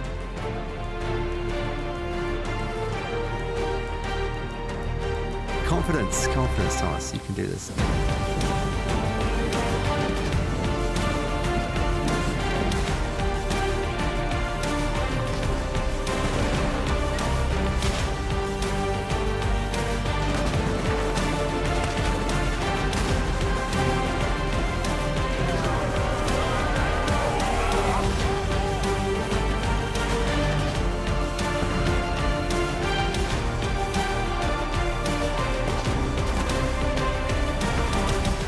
soon realised, however, that the left flank of my assault is going to collapse soon to flanking infantry fire. I decided to use my cavalry to force Dan into a square, buying me some time to get some infantry reserves up and plug the gap. However, because there's no reserves to start outflanking Dan's line, I'd use my only last reserve of cavalry to try and force Dan into squares, allowing me to pull up reserves and reinforce my collapsing centre line. And even though they very nearly break one of Dan's infantry, they get countercharged by Dan's last remaining hussar on his flank, saving his line and forcing my men back towards my lines. However, my cavalry had bought me the time I needed to get my reserves into place to launch a charge at Dan's summit. Surely, my men with general support would be able to break through, even if they had to use their bayonets.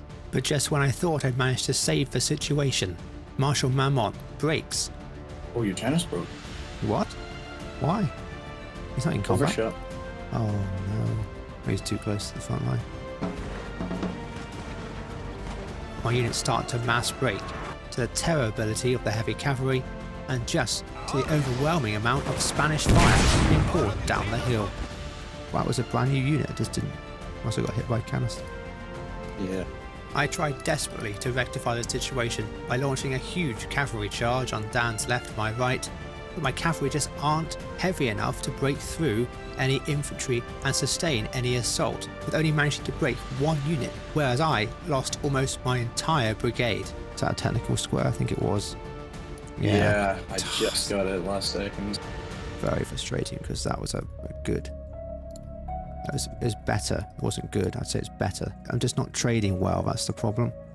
I can't seem to get any sort of like decent advantage. I need to win somewhere and I'm not winning anywhere.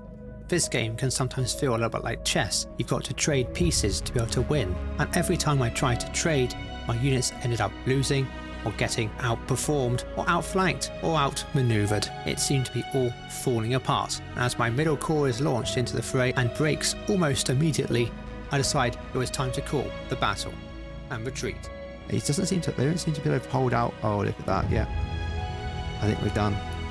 I've got no limbers for my artillery, so I can't even get them out of here. Dan decides to come down off the hill and push me out of Teruel altogether. He's going to try and inflict as much damage as he can now, because, although I don't realise it yet, he's about to pursue me in the next battle. An absolute disaster is starting to unfold. A 2nd Brigade is broken just at the sight of the enemy. I realise it's time to pull up my rearguard division to hopefully make my exit off the battlefield a lot smoother rather than a complete rout. Are you pushing me now, or are we doing a fighting withdrawal? I'm doing a little bit of push. Fair enough. Oh, gosh, it feels like I'm just wave after wave of troops just getting mown down here. Yeah, see, even you're struggling now to push on a defensive position, and I've got no generals, no morale. It's probably the toughest, if not one of the toughest things to do, just in general. And all Total War games, really. I mean, it's supposed to be tough. No, it makes sense that it would be tough to do it in a defensive situation. Yeah. As well. Oh yeah. However, even though my rear guard had moved up to form a defensive line as the rest of the army escaped, even they were not completely immune to the morale shock of Dan's heavy cavalry. As they charged into melee with some militia, a few units got completely routed by even the presence of Dan's heavy cavalry. This just goes to show that, at least in this mod, morale is everything. Not good, guys. Really not good.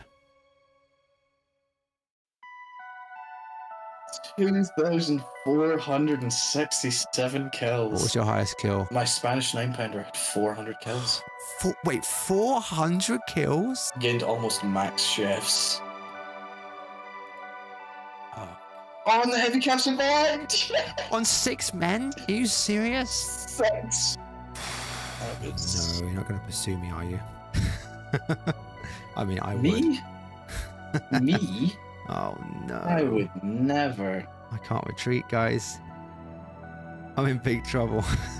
That is a very rough one. General Marmont has been caught retreating back towards Madrid, and it's his last stand, and so we both agreed that the French would post up on a defensive position, and it was Dan's turn to assault me. And in warfare, the defender always has better positioning and is able to react a lot quicker to the attacker because they have less to do. I wasn't feeling confident, but I think Dan underestimated just how many men I actually had. Yeah, I've got an 8-pounder again, somehow. I mean, I didn't even manage to deploy it last time. I have one gun left, basically. It's nothing special. We've got to use these guns so effectively this time. If we don't, then we've lost, so. It will be extremely tough, I think, for you. I've got a lot of firepower here, though, so just be careful. Not that I should be telling you that. Well, this one is still tough. I think you've got more units than me, but a lot of them have a lot less manpower than me. Yeah, oh yeah, for sure. Because I still had a lot of units in that battle that basically didn't fight. Dan's plan is quite a sneaky one. Instead of positioning his artillery on the front line like he normally does, he leaves most of it in the rear, hoping that if he pushes on the right and is able to turn my flank, causing me to turn and face him, he's then able to use his artillery to pummel me from a distance who will be facing a 45-degree angle to him. This will give him an amazing chance to score some huge hits with his 9-pounders, which we've all seen him do already. This time, however, I'm going to be much more cautious with the deployment of my forces. In fact, I predict that Dan is going to attack on the left, so that's why I place my strongest infantry, especially my Polish infantry. I know that Dan's going to try and attack me on the hill and sweep down and destroy my troops in the forest. I think this is a sort of a similar situation to the last time I lost a major general, which was against the Portuguese. Yeah, it is. However, it was now my turn to finally pull off an incredible move. Using the smallest unit of cavalry I had, I moved them all the way round Dan's flank, being patient not to get too close, and waited until Dan had committed to an infantry assault. I then brought them in from the rear. It wasn't without its mishaps though.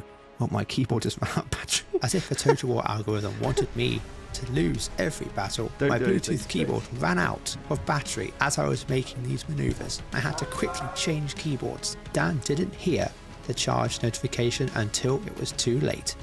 I managed to get this small, insignificant unit of cavalry straight into the rear of Dan's powerful and potentially game-winning 9-pounder artillery. I did not see that. Oh, it was a big maneuver. That was a massive maneuver.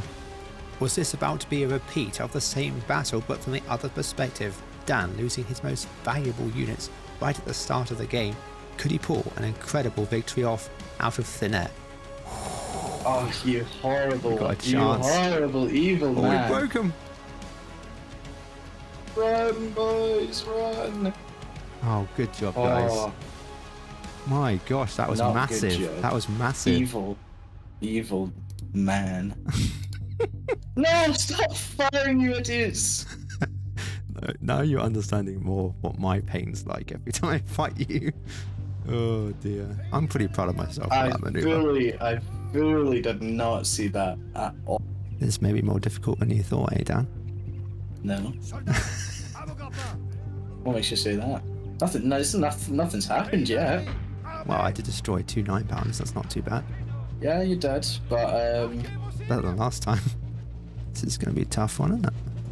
Not wanting my units to get outflanked again, I decided to anchor my left flank on a wall and a big rock and allow Dan to push up to my position.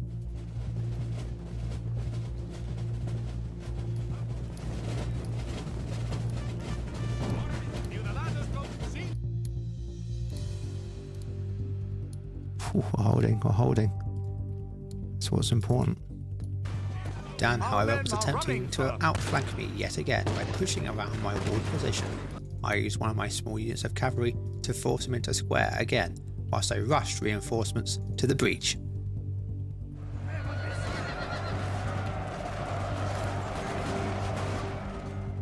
Oh, for goodness sake, I moved mine far too far. It's terrible.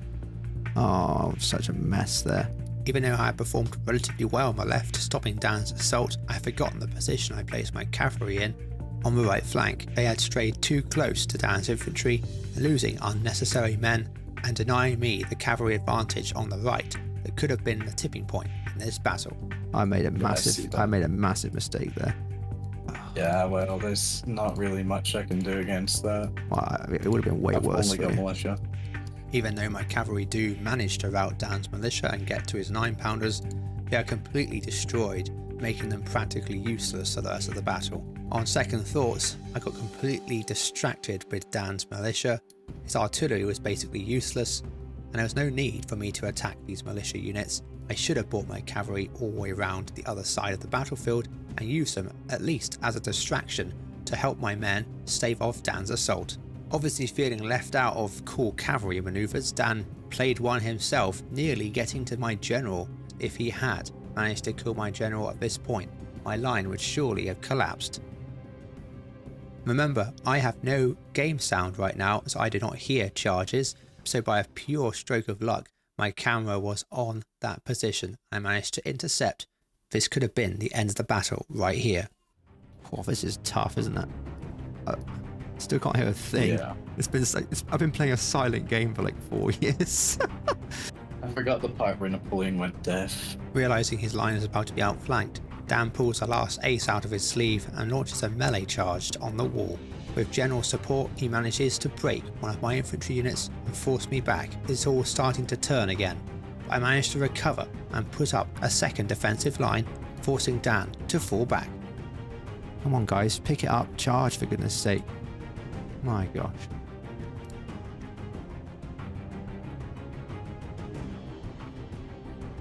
This is really tough now. Nice. Oh, not nice. Why is that happening? In a critical moment in the battle, Dan's general breaks. This could cause a mass rout, but he manages to recover his troops. But it looks very wobbly for Dan as he falls back from the hill. Well, I think I've managed to pull this out of the bag, Dan. Yeah. I think you've been able to hold off for long enough, but you've not won it yet. Even though I was winning, Dan still had a huge, fresh reserve, 200 men strong each. My troops were running out of men, as I had already had to commit my main reserve to stop Dan overwhelming me on the hill.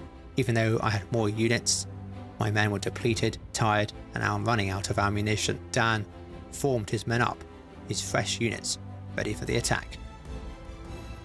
Oh gosh, I just seen what's back there. Where'd they come from? Like I said, the battle's not quite over. It's really just not going well. There's not a lot I can do about that though. Oh gosh. It's a disaster. Realising my men would not hold the same line again to an overwhelming attack, I decided, for better or worse, to pull back from the hill and down towards a more defensible position next to the big rock. There is no winnable situation here for me that I could see. I wasn't gonna let you just win this battle. I'm gonna bite back. Bite back I am. I really was worried there for a while. I fully gets pretty scared there that you were gonna be able to hold that. You did a really good job. I tried my best to like what I could. Total Yeah, it's annihilation. gone. Yeah, it's gone. Yeah, Oh, that puts a spin on the campaign a little bit. it really does. What an absolute Napoleon needs to come in now.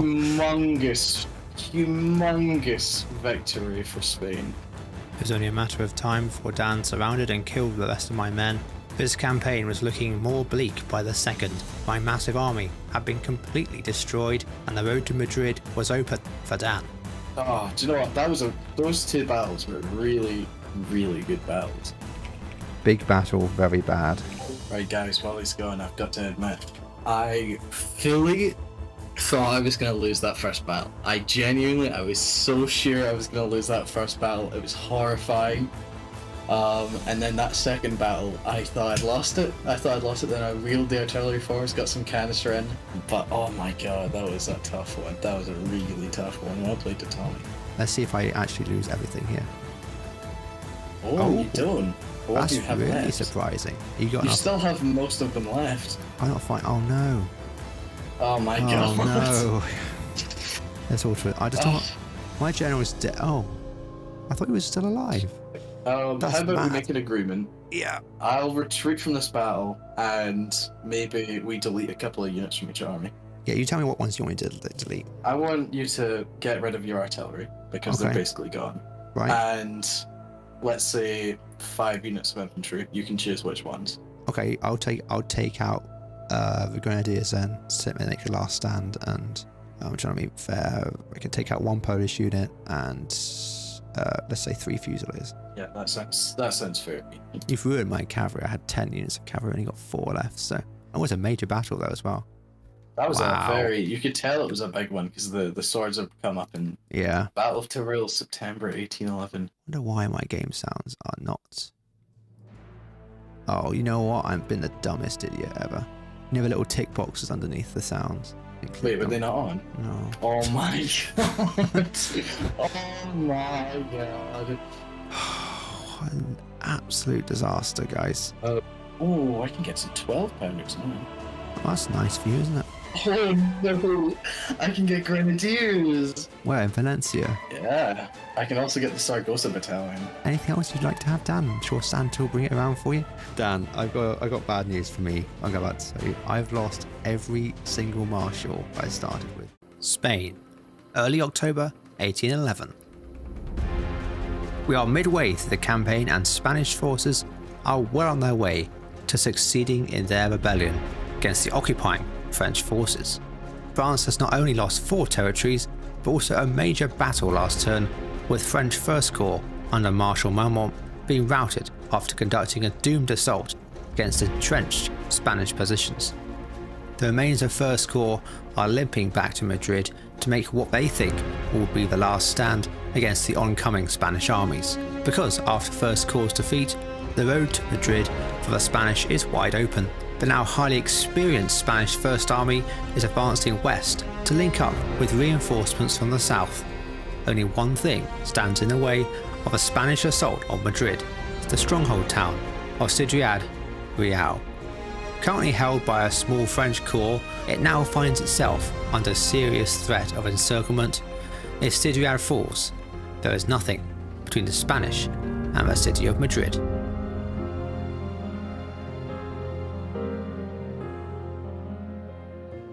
Alright guys, well, it looks like we're losing this campaign, but I may have been reeling Dan in a little bit now.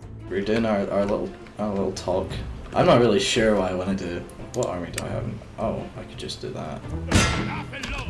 Instead of, oh, wait a minute. Hey, we got a little battle here if you want to know where it's over. Are you interrupting my monologue? How dare you? I am, yes. I can't let a random French army roam around in Spanish territory. Well, as I was saying, guys, we're winning the campaign. I mean, very good. Oh my god, I forgot it's such a massive army here. Okay, I'm gonna keep this army here. He's probably got some weird army up in Badajoz that is just huge. So I'm gonna wait until I've got a little bit more money. I'm gonna recruit more in here. I put out this poll, right? And Dan, I saw it obviously, because of course he did, like everybody did. It was a bait. Sorry guys, everyone who voted on the poll, I'm really sorry. But one of the greatest strategies you can do is presenting all the arguments faithfully, but actually leaving one out. And the one that I left out was the attack strategy. And I'm going to move up to Ciudad Real. Because there is an army in there, but there's not an army that is going to beat this, I think. I think I can beat that. I put the poll out, and it basically suggested that I was going to retreat in every circumstance, withdraw to Zaragoza and Madrid and abandon these territories, which technically I already have. So I haven't really actually given Dan any new information. What I didn't tell him was that I'm actually not going to do any of those things. I'm actually going to go on the offensive. Now you may think, with what? You've got nothing.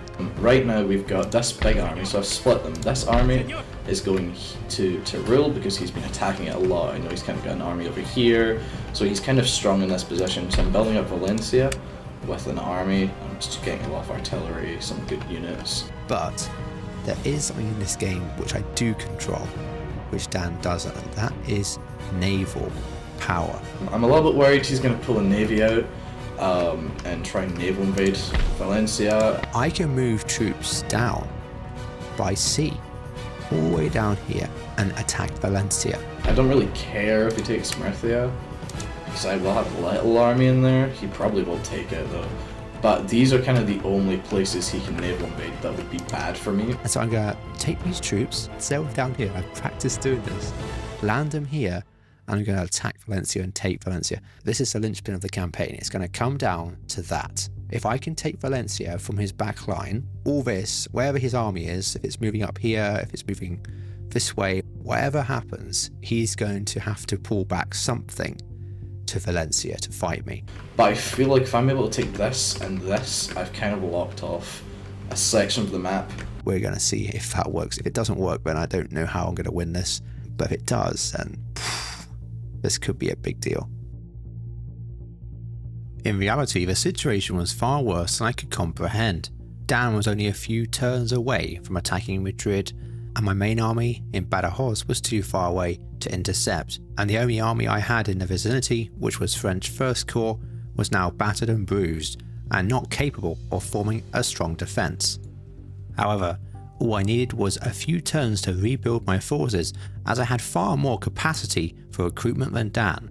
If I could stop the Spanish advance by changing its priorities and forcing it to double back, then I could have more time to recruit stronger forces in Madrid and have an army ready to face Dan in the field. But how is this even possible? It seems like the Spanish were completely unopposed. I realised that it was probably not likely I was going to be able to defeat Dan on the battlefield in an even fight, but I could outthink him in the campaign map. Alright, Mr. Dan, are you ready? Alright, Mr. Tonic, I sure am. Alright, let's see what the AI does. It's all... oh, this is terrifying. Oh, reinforcing Seville. Move south, attack Dan. No, you're my allies, please! Okay. I forgot how long French turns to. No, I'm gonna be quick, don't worry. It takes so long, guys. We've been here for 7 hours already for his turn. Let's try to do this. Oh, something bad has happened to you, Dan. In a 1000 IQ move, instead of retreating from Ciudad Real, I decided to try and to stop Dan's army in the field with a sneaky spy. The Total War RNG was favourable to me this time, and I managed to intercept the army, stopping it in its tracks. This is huge news. I am a little bit worried now. What have you seen? I've not seen anything, that's why I'm worried. I don't know. See if you're just lying now. Because you could just be doing that. You could just be lying, and then I wouldn't have any way of knowing. The reason why this is such important news is because it buys me yet another turn to further reinforce the garrison at the Ciudad. The Spanish army is going to be eventually outnumbered by 5,000 men inside the Ciudad, a number I think is strong enough to defeat Dan even on his best day. We'll have to see how that turns out. Now, before everyone accuses me of militia spamming just like I did in the Italian campaign, we do have some extra special rules for militia and the way that they can be used in this campaign to hopefully smooth things out and not make them so overpowered. Militia spamming is only allowed to be used in defensive situations, such as when an invading army is attacking your province. We have made a rule that militia units are generally not allowed to be used in offensive operations, and have capped the number of units allowed inside an army to 8 when an army is on offensive maneuvers. That means even if I had a 20 stack of militia, I could only bring 8 of them into my enemy's territory, but if he attacked me in my territory, I'd be allowed to use all 20. And we also put a cap on 20 units per settlement. The use of spies as well gave me great flexibility in being able to target Dan's back lines. If I could destroy every single barracks Dan had, then Dan wouldn't be able to recruit any top tier units, giving me a significant advantage. Again, we're playing for time here. The longer I can delay Dan, the more chance I have of building top tier units in my back lines and bringing them to the front line. I'm having with 7 chevrons. Oh. I see you've met my my army a little bit. Yeah, are you going to stop recruiting at any point today, or are we just going to carry on? No. I moved my embattled army back to Madrid to hopefully recuperate some of their losses and form a defensive line against the oncoming Spanish. But there is some other stuff that's going to happen this turn which you may not like very much. I'm looking forward to this turn all week, Dan. Have you been planning I have everything out? meticulously been planning it. In fact, I've been practicing this turn. Have you genuinely been practicing I've been this turn? practicing certain things, yeah. Yeah, for context, guys, I've not touched this save once, and I've not practiced a single time in between us playing these. Tomic has been trying constantly. I have been doing this a lot. So if you still lose, you should be... I am excited to see what you do here. Well, you should be extremely excited. Oh, have you seen the army in Gibraltar? No, I can't see it. I tried to. Is it like 50 stack? There's so many of them, it doesn't fit on the screen. Oh, right, here we What's go. that? Oh, is this the scary thing now? If it works, it is. There was always another chance that one of my units could bug out or something weird could happen, leaving my army isolated. Are you ready, guys? Yeah. Chat? Chats, yeah. Oh, you've got naval invasion, yeah. Yes, it works. Yeah? It works. I mean, that's certainly not good, but would I rather have Valencia, or would I rather have Madrid? Oh, I don't care. I got Valencia now. That's your main city in the south, isn't it? Can you accept surrender since it's just militia, or you want to fight this? Seriously. It's no... Thank you. Oh. Money have been running low recently because of Dan's acquisition of a lot of my territory. However, Valencia seemed to have provided me a way out of this situation. I wasn't going to make the same mistake again as I did back in Seville, where I didn't loot the city because I thought I could hold on to it. This time, I was going to get in and get out. It's going to take me 2 turns to get there as well, which is annoying. Good job, Tomic. I was not expecting that. Well, actually, I was expecting that. In my monologue, okay. I said that you were going to do that. If I were you, I think I'd just leave, really. Exactly why I looted it. You horrible... I won't say how much little man. money I got from that, but it was a lot of money. Horrible, evil little man. Hey, Bretton, see that Gibraltar army and navy? Could you, like, move them? Not, like, genuinely being real here. If they moved the Gibraltar army out, got on a boat and sailed to Toulouse, you would just die. There's nothing you would be able to do against Yeah, I know. Yeah, it's crazy, isn't it? But, oh well. Oh, that's a lot of money you invested in that town. Oh dear, right, let's check our spies in case we need to assassinate any more of Dan's... Just you wait, Tomic. Just you wait. Oh, I have another port. Thanks, Dan. Oh, look at all these cool, Can I kill you? look at all these nice things I can make for you. Oh, It's gonna feel even better just killing you now. that's a good turn, guys. That was probably the best turn I've had since we started the campaign.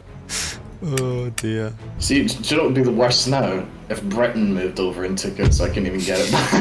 I think we'd have to go into a save and make them give it That's to me just back the over way of the diplomacy. world. No, it's not. It's not the way of the world. No, it is not. It's just the way the game plays. Always so scared of ending turns now. I'm just like, Oh, what was that I just saw? nothing. Hang on. I haven't moved anything, so it's your turn. No, not you. Not you. Oh. Oh wow, that's a big army. You might think this is bad that Dan's moving his army down to attack Valencia. It's not bad. This is why I looted it, because there's no way I could have held it anyway. But what's actually happening is exactly what I wanted to. Instead of Dan pushing me, he's actually pulling his army back to Valencia to regroup and to get Valencia back, and he can have Valencia. That's perfectly fine by me. So I'm hoping it keeps doing that, and it allows me to then rebuild, regroup, rearm, and we can have another battle. That's perfect. That's exactly what I wanted to happen. Good job, Dan. Well done. So I was just talking to the viewers about my in-depth, mind-boggling strategy. You've never had a strategy. Okay, why can I not? That's what? They can't move that one. No. Oh, I wonder what happened to it. Oh, you. I think I've figured out what's happened to it, guys. Do you know what? I think the Spanish might have had a bit of a siesta for about 2 weeks. Great. Oh, it looks like you're a Okay. bit stuck. Oh, look, it's not even your turn anymore. It's so quick, wasn't it? Yeah, no, that's because I can kind of do my turns quickly. Another agent executed. Oh, lovely. Yeah, I tried to walk into territory and immediately die. 33 to 32% chance of assassination. If you assassinate one of my generals, I will actually kill you in real life. Luckily for you, I failed that turn. Unfortunately, this turn my agents didn't have the same amount of luck and failed at stopping Dan's army from moving again and also from burning down the barracks in Seville.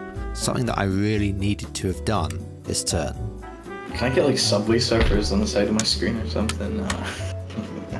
It does take a while. I've got like 15 different armies that are moving around. Yeah, but like, Napoleon never cared, really. I think we need to evac, I think, because it's like you don't particularly like me being in Valencia. Really? Now, what gave you that crazy impression? Yeah. Could it be the fact that you entered it, looted it, and then immediately set everything on fire? This naval invasion had been an absolute success, forcing Dan's army to retreat back towards Valencia to retake it, but also allowing me to deny him a huge recruiting hub and secure a massive boost to my economy. Okay, Dan, alright. It's a shame that that had to happen, but there we go. I hate you. Couldn't believe you just got backcapped again. Okay, again? Again? Guys, you should all unsubscribe from Tommy's channel and subscribe to mine instead, I think. Make sure to leave as many hateful comments as possible. Say, your military tactics suck. Yeah, he hates it because they're working. Okay, I'm just gonna demand surrender. Yeah. I hate you.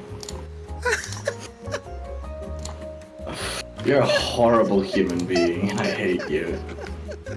Is that like The 4 fact you did turns that. to get back up? Oh wow, I think we're... Is that... Oh wow. Stop! At least it's 100% God. anti-French now. Look at the city, it's 100%. Yeah, it despises you now. Hey, you know how much money I got from that? You may tell you. Guess. How much? Guess. $1 million. 8 grand. What? You got eight grand. I was like, you know what? This is a worthy reward of my trials and tribulations. No, it's not. No, it is not worth that at all. Ooh. Fair enough. You want to give up, or? You didn't offer me surrender. I know. That's nice of you. There is no surrender. That's right, I'm not going to take it anyway. My army will be enough to defeat yours. Mm-hmm. Oh yeah, look at this. The only thing I'm worried about is morale. That's the only thing I'm worried about. I couldn't afford to recruit a general last turn. I mean, I am quite heavily outnumbered, yeah. Which isn't great. Wow, by 6,000? Are you sure you want to fight this, Dan? I think I can beat it. Well, if it's any repeat of my capital, you know? Yeah, but this time I'm defending. Exactly. It's not hard to understand why I was feeling so confident in this battle and why I thought that Dan had definitely overextended. But if you take a closer look at some of the units in the army, you'll notice that half my army is militia. If you take them away, our armies are relatively comparable. Dan's actually is far superior with that 12-pounder artillery and superior cavalry and light infantry, and he even has some skirmishers as well. It's going to come down to how well I can use the militia to basically form a screening force in front of my line infantry and try and whittle away Dan's numbers. I know exactly what you're doing, because I can see everything. I can see lots of stuff. Well, it's the first time you use your eyes, that's good. There's gonna be trouble between you and me. Wait, how much infantry? You don't have... Oh, that's your infantry. Do you have a lot of infantry? Because I can't see. That's good. You're not supposed to see the other person's deployment, Dan. Oh, well, yeah, well, clearly you've not learned the game very well. Okay, guys, here's my plan of attack while Tommy can't hear me. We're going to move these infantry up to fight on this side of the town. We're going to try and capture this little side. So what I'm thinking, he's going to attack from this side because it's open, hugely open. It's way easier than attacking through a street like this. Artillery, roll up, place it about here or here.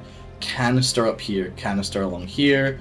But he's going to use his artillery to bombard me, but I can just pull back into the city at that point. If he does that, I'm hoping to get his artillery with my cavalry as well. So these will move up next to it, kind of take these parts of the town, and then we slowly push forwards, all the while this cavalry's moving there, charges general in the back. He could also pull this way, but it's a lot tighter. And I will have to put some defenses, but I can't build defenses out here, which is really annoying. Try and defend this side, and I'll have some inner defenses over here, and we'll spread out over this side as well. Try and take this house. If I do kill the general, everything will break other than maybe a couple of lines of infantry, which I can probably just kill with these guys. But I need to take this place. I really need to. I'm not letting you in this town. You're not allowed. I feel like... Do you know what? I don't think you can stop me, actually. You've been banned. I've been banned from the map. Oh no. Okay, right. I think we're all ready to go. I am wholeheartedly convinced that Dan is going to attack me on the right, his left, as it is surely the weakest point in my defense. The narrow streets allow me to concentrate fire and use Dan's elite troops against him by having him face wave after wave of cheap infantry. So I think he's going to swing round my left and try and push me out of my defenses in the streets. However, this has caused me to make a grave mistake in deploying my forces. I've put too many line infantry on the right hand side, thinking that's where Dan's going to attack from, and my centre only has 1 or 2 ready to form a square. This is going to become extremely important later on. Oh wow, you forward deployed those light horse, nice. I did indeed.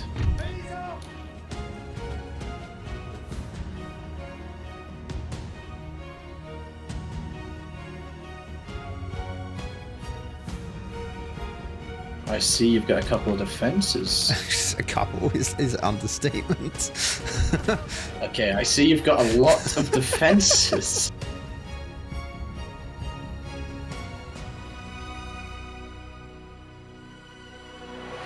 Battle begins with Dan's forward deployed guerrilla cavalry being caught out by an infantry unit in square formation. When Dan tries to pull back, his unit remains locked and suffers unnecessary casualties, temporarily withdrawing from the field. Oh. Oh, come on, guys. Move away from the square. Away from the square. Route. Good. Oh my. Bye-bye. Why are they so stupid? Bye-bye.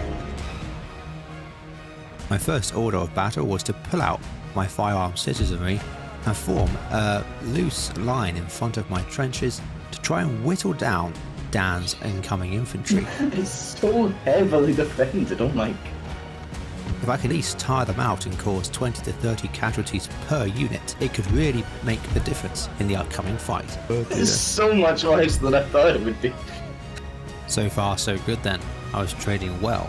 Dan's limited supply of cavalry would soon dry up if he didn't win more of the engagements. However, there was one thing that I had not expected to see this close, and that was the 12-pounder that Dan was bringing up. I'll be honest, I've never seen this kind of tactic before, pushing with an artillery unit in the siege this close. What is that doing there? I got things I do. You're bringing up a 9-pounder that close? That's kind of crazy though, man. You can't canister that. That's crazy. Whilst Dan was setting up his artillery, I was having some fun on my own on the left flank, managing to use my militia more successfully than before by driving back a unit of line infantry. Go on, break, break, break, break, break, break, break, break, break. Yes! Oh! And once they do turn and run, my militia are caught out in the open. Run! Run, boys! Our men are running, sir! They just kind of counter-broke at each other. Whilst Dan's attention was divided on his right flank, I launched a cavalry charge to catch his infantry in the open, but only managed to get 1 out of the 2 I was going for, with a last-minute square from Dan saving his advance. Great. Oh, this is too good. Oh, is that... It's like a cavalry. Doesn't matter. Doesn't matter. Oh, that sucks, doesn't it? Doesn't matter. But now Dan launches his coup de grace, his 12-pounder artillery that's been set up in perfect position to launch canister right down the centre. Remember, the fleshy underbelly of my left flank is comprised entirely of militia, and yet I seem to be completely unaware of this. The canister is pointing straight at them. This isn't going to be pretty. Oh, that's not nice of you. Canistering. Our men are running. Oh, that does do a lot of damage, doesn't it? It looks like there might be a little hole in those defenses. That 9 powder's not fun. As long as we don't actually get in range of that gun, if you bring it too far forward, it will soon die. The only thing that seemed to be going well for me was surprisingly my right flank, with my town watch managing to put up a decent fight against the line infantry, causing unnecessary casualties to Dan. However, on the left, my men kept getting charged by Dan's cavalry, although every time he did that, he whittles away his effective numbers. Problem is you put those spikes up in front of everything as well, so I can't really do that. Oh, but you know what I can do? My forward positioned line infantry is now trapped behind a building and in front of 2 Spanish infantry units. It isn't long before they break, and the road is now open for Dan to push forward through the centre. men are running, yeah, nice, sir. yeah. With the trench 9 now unoccupied, it was now a race between me and Dan to see who could make it up there first. Dan wanting to occupy as a forward position, me wanted to push him back, and so the race was on. Unfortunately, I mistimed a melee charge, and my men ended up just standing in front of Dan's unit, and he unleashed a devastating volley. A micro misstep from me allowed Dan to secure his foothold and start pouring fire down on my exposed flank. Dan's cavalry slipped through the centre through a narrow street, managing to avoid the stakes and crash into my militia front line, caused them to break. The only reason my whole front line doesn't collapse is the committal of the dragoons to shore up the front line, and for a minute here, we are wavering on the edge of complete collapse.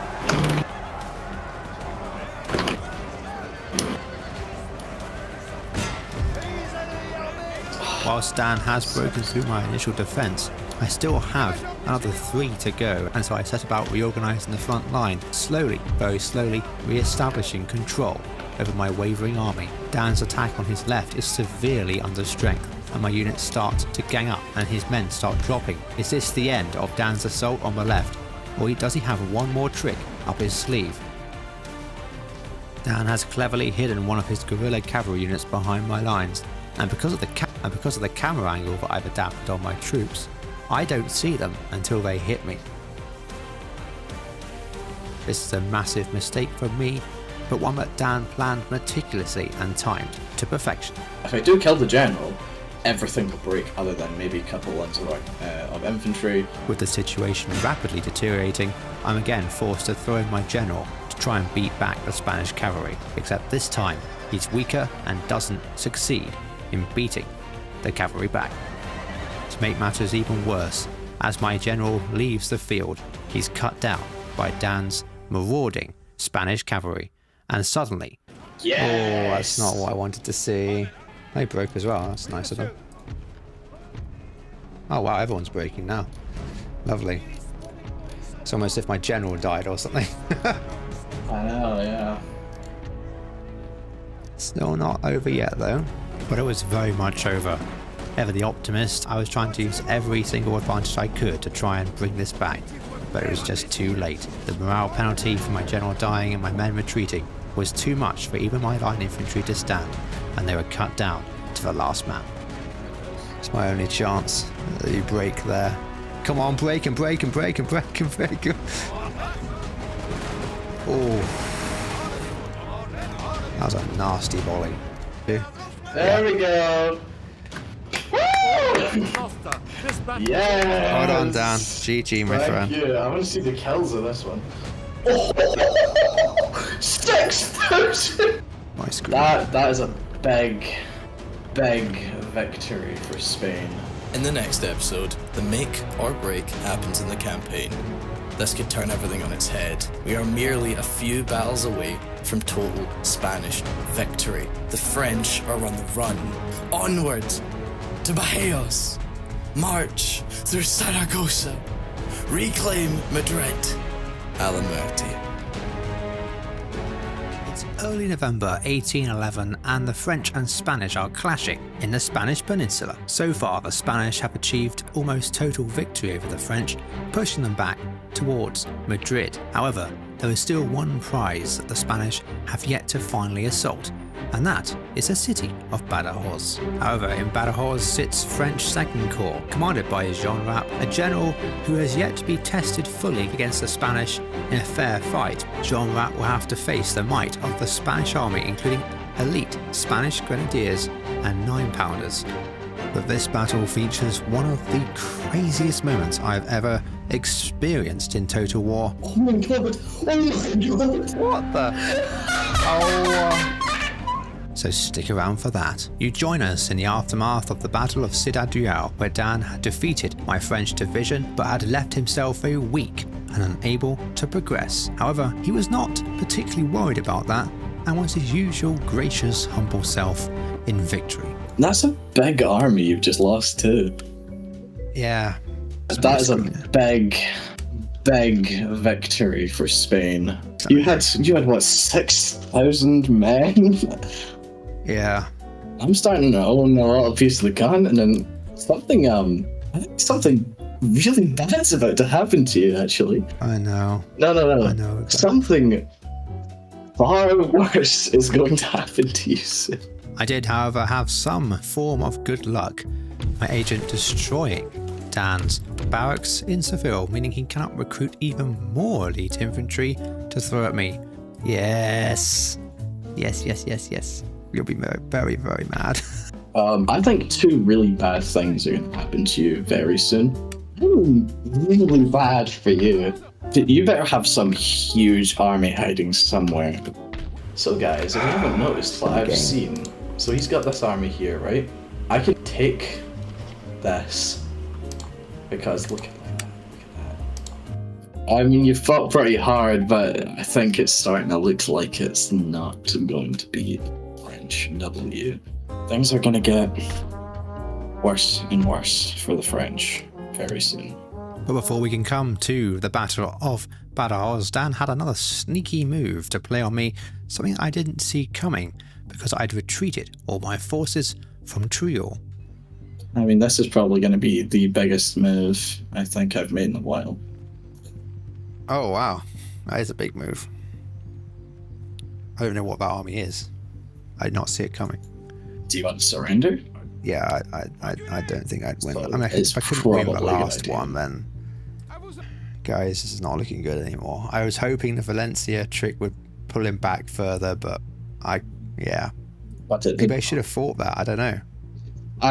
if you fought it, you would have lost, and you would have lost a decent army. So that's why I think you made the right choice by not fighting it.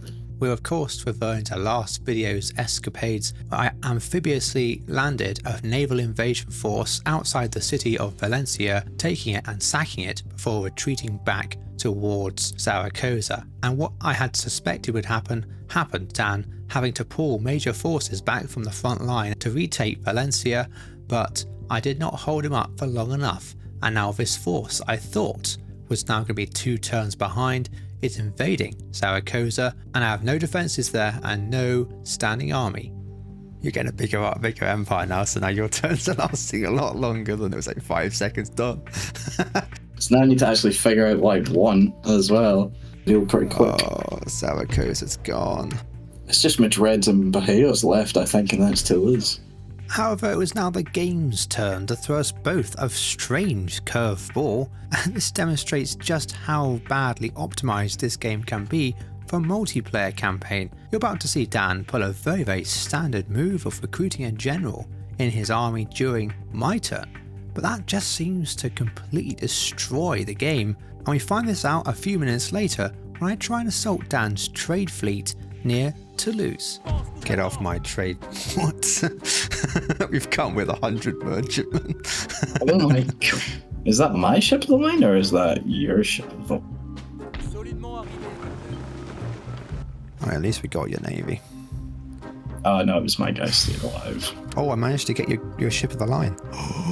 No, you didn't. I kept my ship of the line. No, Look at my army. I've got a 64 gun ship of the line. Yes. Yeah, I also have my 64 gun ship of the line, Ignacio de Lava.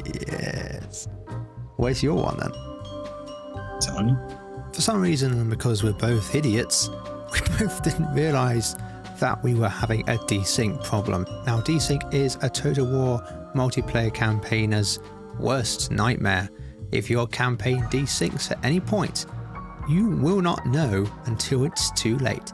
And where that desync occurred, well, you're just left to guess, and you may have to go back many, many turns to figure it out. What? Ship of the line. I think the game might have glitched a little bit. Uh-oh. Why do I have a general in the water?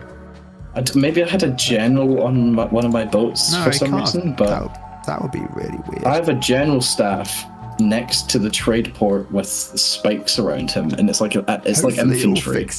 After we stopped trying to conceal our own desyncs from each other, we figured out that Dan had recruited a general mid-turn, and this was probably the desync problem. Any of you out there wanted to do this, do not recruit units during your opponent's turn. Well, while Dan's gone, I'm going to quickly explain what I'm thinking. Losing Zaragoza was a huge deal, and I didn't see that army.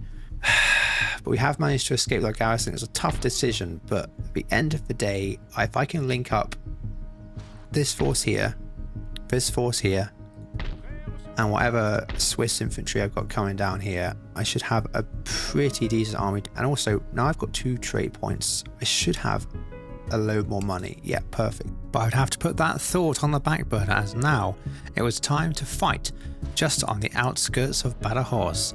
I have a option here to do something crazy, and it could actually throw this whole campaign. Attack your army. Oh? I have more troops than you thought I did. What, in Badajoz? Oh yeah. Okay then. Would my army, which was stronger than Dan had anticipated, be able to drive Dan back towards Seville, or would my army be crushed by Dan's elite infantry and artillery and be driven back towards the walls of Badajoz? And I think if I wait any more turns, then you're just going to reinforce with even more men. The British are going to come popping around. I've got no more reinforcements. I can practically move down here. Yeah, I think this is it, chat. So are we doing this battle? Or I think I might have this.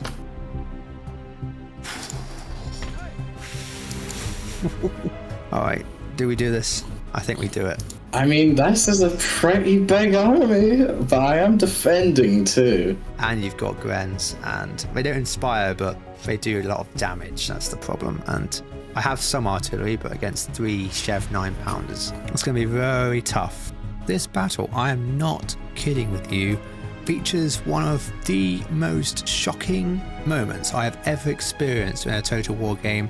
I'm not going to spoil any more. Watch this battle. It's something of a spectacle.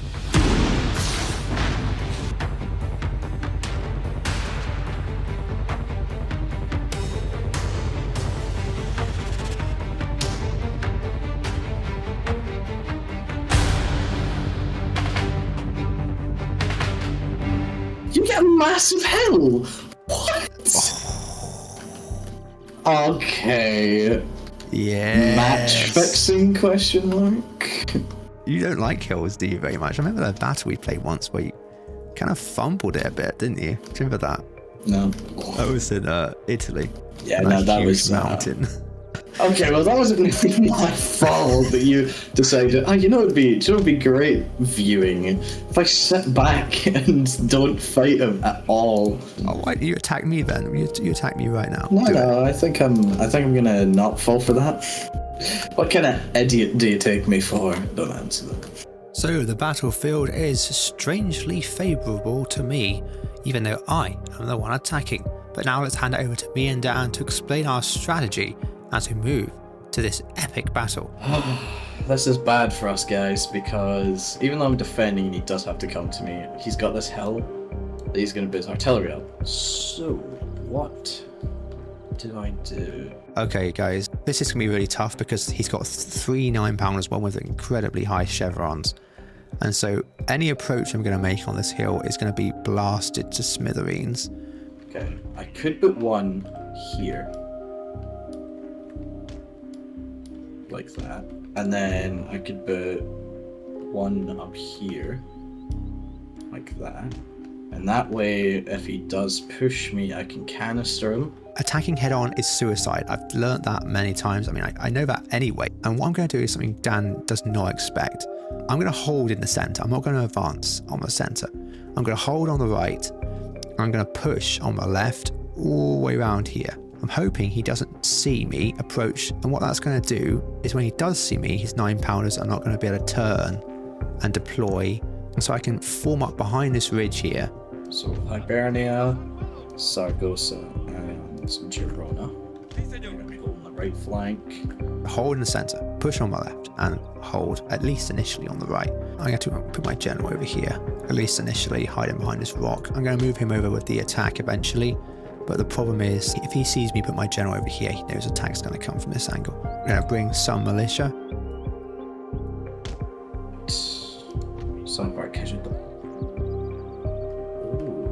Now, if you don't know what these are mines. And mines can be placed by very, very specialist units such as engineers, or in this case, guerrillas. And obviously, if a unit walks over or runs over the mines, they will explode, destroying that unit completely. In essence, mines are an area of deniability. There's no way an opponent can ever cross them without sacrificing a unit. So a street lane, a flank, or defensive position are perfect candidates for mines. I'm going to keep our cavalry back here in reserve. I'm not going to commit them. Maybe the mines will help. That would be hilarious if I was able to do that. What's that? Is that a bug? Weird double red line on the map. For some reason, instead of placing circular spots on the map to indicate where the mines were, the mines seem to have glitched a little bit, and the red circle has turned into a long red line. We need to win something.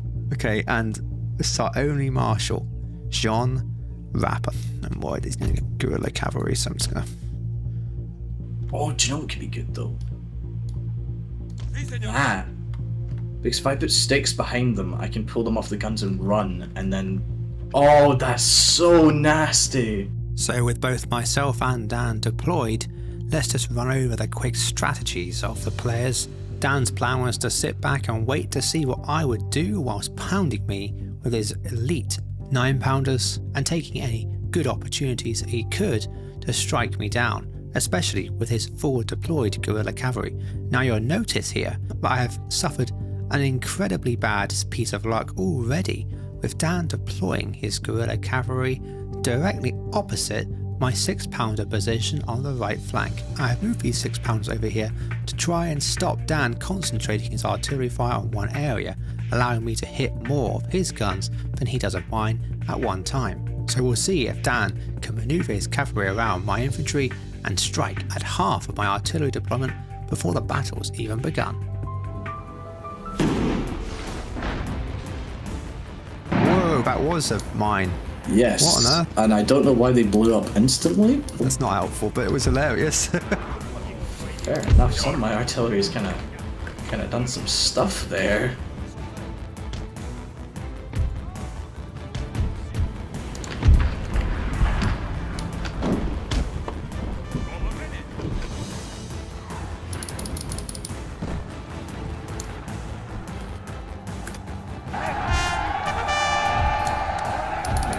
Our men are running from... What a shame. Did you lose your artillery there? I lost one. I swear, yeah, I saw someone lose some stuff there. What? Well, I just got to buckle up. Forgot your stupid guerrillas are out there. My stupid guerrillas are in fact out there. My basic plan is to deploy most of my force, my strongest infantry, along with a contingent of cavalry and militia on the left flank, advance up as far as I possibly can without being spotted, and then turn and engage Dan's right flank. I'm hoping that Dan won't be able to redeploy his 9-pounders into a good position before I launch an assault on his flank. If he then pulls troops from his central position, I can advance with my 2nd division up the centre and strike there, and hopefully Dan's weakened centre will collapse and he'll be forced to retreat from the field. Do you think I'm blind? I see what you're doing. I see you've kind of got a little flank attempt going on over there.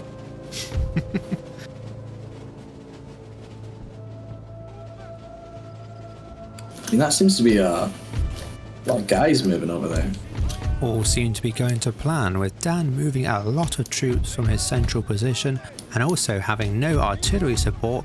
He was unable to inflict the kind of casualties he had done in previous battles. However, just as I'm about to launch my infantry assault, Dan decides to get rid of my 6-pounder artillery with a unit of guerrilla cavalry in a sort of throwaway move. Whoa, squaring over artillery? That's against the rules of FCN. Too bad. This isn't where. This is no mercy. Sir, our general is under attack. Oh my god! What the?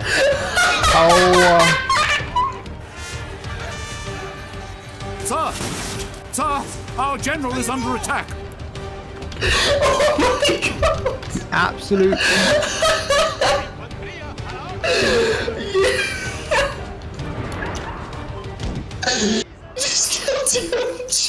He's not dead, thank goodness, but Oh my god! I'm absolutely in shock right now. God. Oh, fuck. What a fumble! It's just unbelievable. That was pretty bad. That was bad, but I didn't do it on purpose. I know you didn't do it on purpose, but it was still quite bad. It was terrible. I would say it was bad. Oh, just all of them hanging. Come back, please, General. You still got a battle to fight.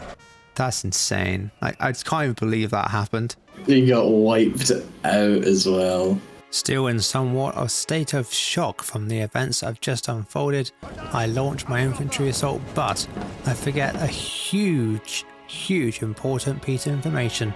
Where it's not evidently clear from the unit flags, all my units are suffering immense morale penalties right now, and Dan has just swung his 9-pounders into a position to strike the right side of my assault.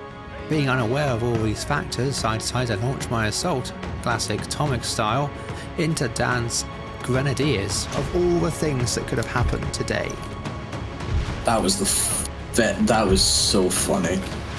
I know, it's hilarious, great content, but I'm going to get roasted now. Yeah, because you wiped out your own unit.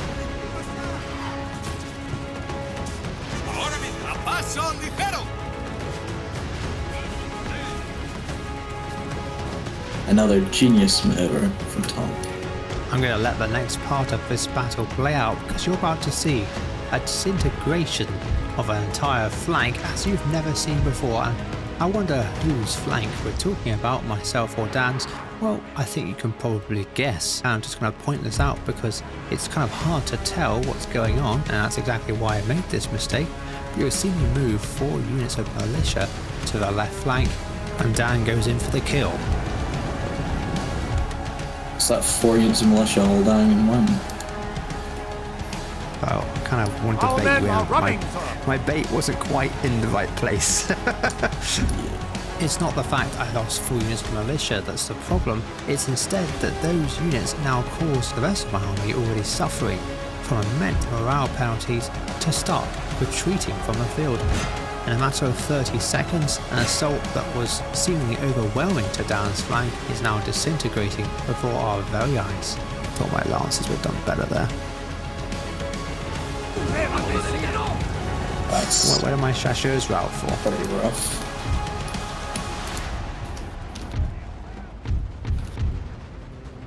Our This is men not are going running, well. sir. This is not going well. This is not going well. For you. I'm just backing up your point. Thanks, Dan. I'm just, I'm just a nice guy. Oh my god, that is a rough break over there. I did just lose my Our men general. are running, sir. Yeah, Oh, for goodness sake. you did. Okay. Oh my god, that's your entire army routing. Don't remind me. No matter how many troops I would replace a routing unit with, it all eventually break. And my whole entire left flank, almost 10-20 units or so, went out running. for their very lives, and Dan's Spanish guerrilla cavalry were hot on their heels. Did you see that right there? That's like your whole army routing. That's pretty crazy. I've never seen that before. That is a horrendous break. Oh my gosh, what a fumble. Again. Gosh, I just think I'd be bad at this game or something. I can't even clean this man up. Because this army's just gonna come back, being fully honest. The only saving grace for me was my men were retreating into a thick wood, which stopped the cavalry's charge, at least for the minute, and some of my units were starting to come back, which allowed me to then pull them to the rear, protecting their routing comrades. Have you fully retreated? Yeah, I'm fully retreating now. Fair enough. There's no point, I haven't got a general to back my men up, my men just breaking me. I mean, I did some dumb moves with my militia there, which kind of forced the chain route, but... That's the worst canister shot I've ever seen in my life. Yeah, it just completely messed. That mass break on your left, my right was horrible. That's one of the worst mass breaks I think I've ever seen. Being very genuine there, because I think like the militia was your biggest problem, was you didn't put your cavalry anywhere near them, or like if I was moving that much I would just put my cavalry in front of them, because then if I charged you then I would have had to fight the cavalry in the first place. It was a mistake, yeah, I'm not going to admit anything otherwise. But I mean, it was in general it was just really tough for you to fight that properly. Because you would have lost the cavalry engagement either way. I had lancers, I had better cavalry, so it was really just kind of doomed for you on that side, having that much militia and everything over there. However, there was a situation in these woods where Dan would have to take heavy casualties to push them off the field altogether, and I was determined to make every shot count, as I realised the next battle was going to be a tough one if his army was to survive at all. Dan had also thrown away a lot of his cavalry in pursuit of my army, and a lot of them had died, allowing me to have a bit more freedom with my infantry to start outflanking Dan's expeditionary force in this wood. Is this a little last-ditch defense I see? Dan's elite grenadiers far outmatched my men, but every casualty I inflicted on these grenadiers was less I'd have to do in the next battle, and you can also see just how far Dan's forces from his main army back at his defensive line.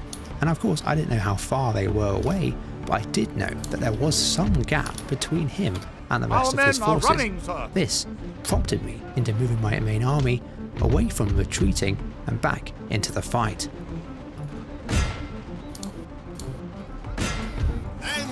Unfortunately for me, my lack of game knowledge then caused me to make a great error.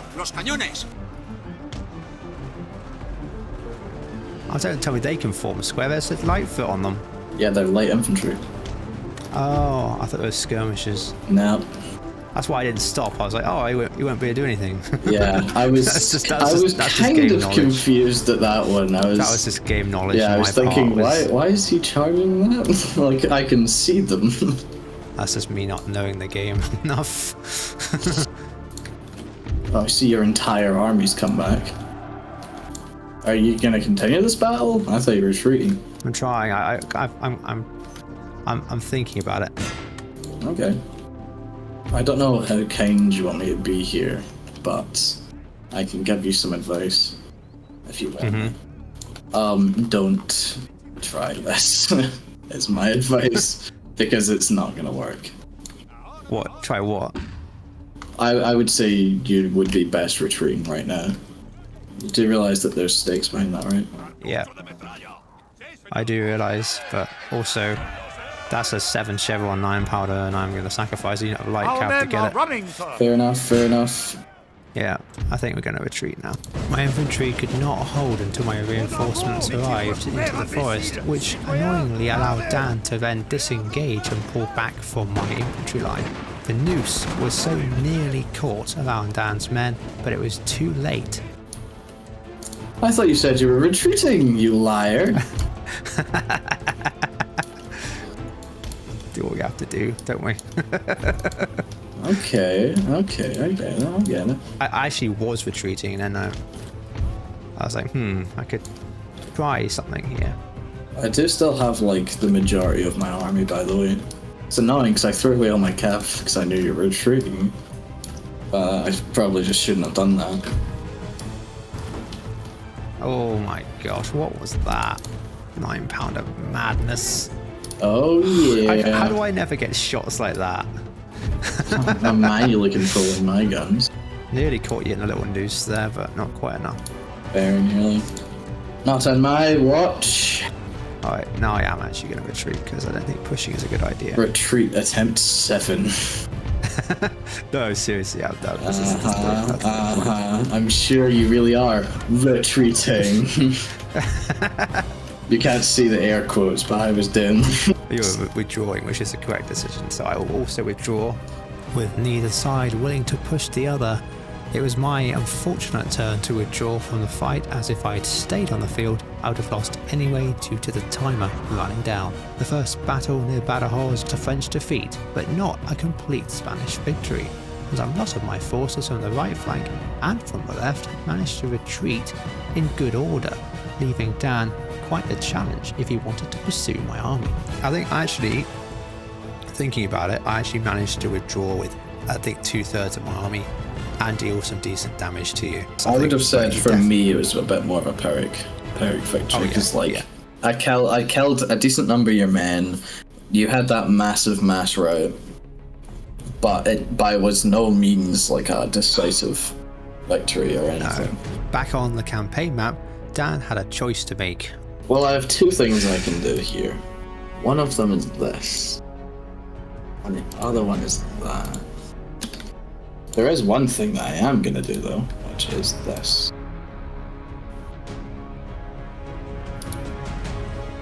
As this episode draws to a close, we see Dan combining armies in the centre of Spain ready to assault Madrid, but also, crucially, leaving Ciudad Real undefended. We'll have to see if this bites him in the back. I mean, I've never seen another head-to-head Peninsula campaign, and maybe there's a good reason for that. Yeah, maybe. Oh, you are coming for me. Oh, I can't retreat. Are you got all of the guns back? Apparently. It's kind of crazy. You gonna fight this? Well, I'm not gonna auto-resolve it. Oh my gosh. I even got my general this time. Oh my gosh, I can't believe This time he's not been that. shot in the back of the head. Next time on the Spanish campaign, has Dan bitten off more than he can chew? This is a big hill you're assaulting right now. This is no joke. And can the French finally strike Dan's soft underbelly with General MacDonald's huge, reinforced and replenished French army in Madrid? Don't miss next week's episode. As always, it's a banger. Take care.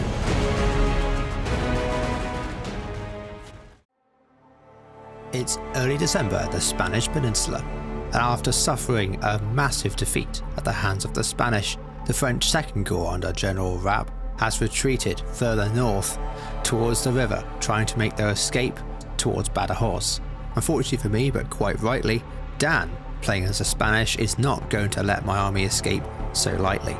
That army is still a massive threat to him, and letting it resupply and replenish is not on his agenda, and so Dan follows up the attack just as he'd done earlier after the Battle of Teruel. Just want to say a massive thank you to everybody who's been following this series. This is the 7th episode. With that being said, let's jump right in to the battle.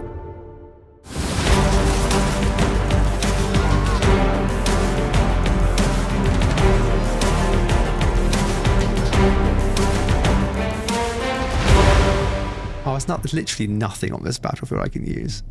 Look at it. It's just flat. Perfect. Perfect for you and your long range weapon things. Damn right it is. What am I supposed to do? You could give up. Seriously though, it's probably my best hope back here, I think. Are you going all the way back? I mean, if I sit on open plain, I'm going to get 9-pounded to death, right? Am I going crazy? Yeah, but your fans will also make fun of you. Think of the comments, Tommy. This is about winning. I don't care about fans. You don't have the guy who hates you. I'm not going to sit on an open plain in front of a Spanish army that's going to pound me to death. Wow, I'm guys, look, Tomic's really scared of me. I think that's because he's a loser, scary. All right, you ready? I'm ready.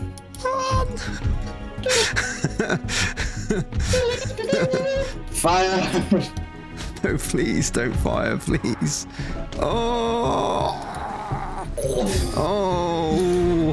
Fire like cannons! Dan has hidden some of his guerrilla cavalry in the forest, hoping to catch me out and destroy my artillery. But this time, I was prepared and scouted out the foes beforehand, catching him in the act and destroying his cavalry. Well, that's very unfortunate, isn't it? Again, I would advise you move your general away from the clump of infantry. yeah, he's trying to get far away as fast as he possibly. He will get hit, by the way. If I'm trying.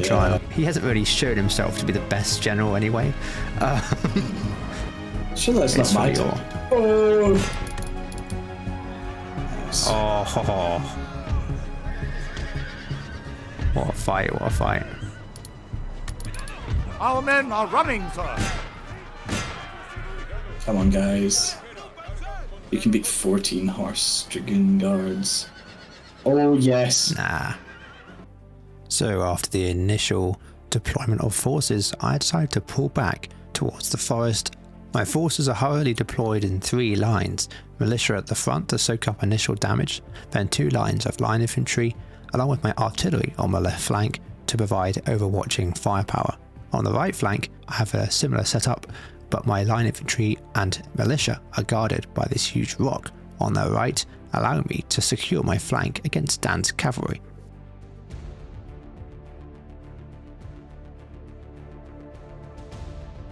I can't get one break. No, you can't because you've had loads of breaks.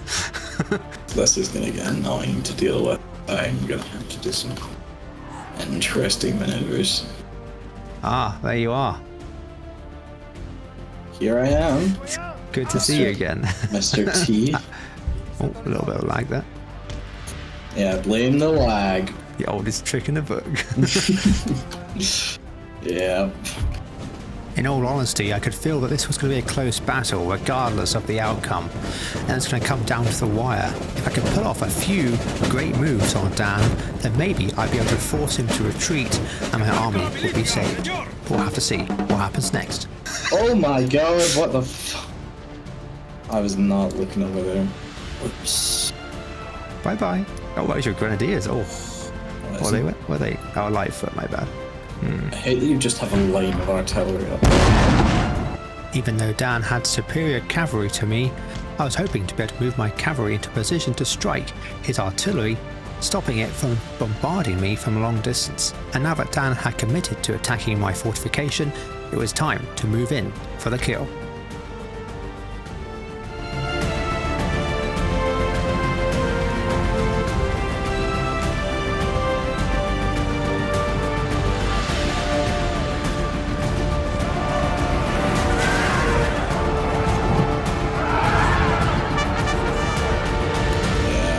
That artillery. I can't do anything about it.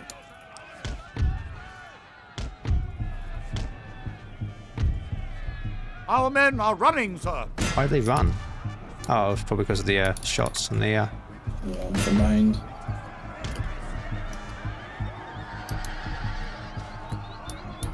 Oh, nice. They all broke anyway. Right, all How? Why did they break? I had a unit of cavalry. Yeah, I know, but I was fighting them. They were outnumbered as well. I had 37 men. One of my units didn't even have any losses. In a strange, unexpected turn of events, which I'm still not quite sure how it happened, I had lost 4 of my cavalry units, only 1 returning to the field. But I would have to worry about that later because now Dan's infantry assault on the left had begun. Our men are running, sir. Can they not shoot over each other? No. No, they can't. Have you only just noticed that? From your entire unit just getting instantly evaporated. I don't understand how I'm losing right now. That's what I don't militia. And those No, are that was a foot battalion. Oh, that was That's militia there. Oh, I have no idea. No way. Those are militia there, yeah. For a second. You hit something that's very annoying for me. Dan's elite partisan guerrillas were pulling a number on my militia and line infantry on the ridge, forcing them back. And so I decided to push down just a little more and hopefully outflank him, giving my men the advantage. I know the main bulk of your army's hiding behind that hill with the artillery. What made you think that? The fact that I saw them. Don't try and be mysterious to me. I can see them. Guys, why are you not firing? There we go. Why do you have so much militia? Sir, our general is under attack. What are you doing that, militia? What are you doing? Why is there so much?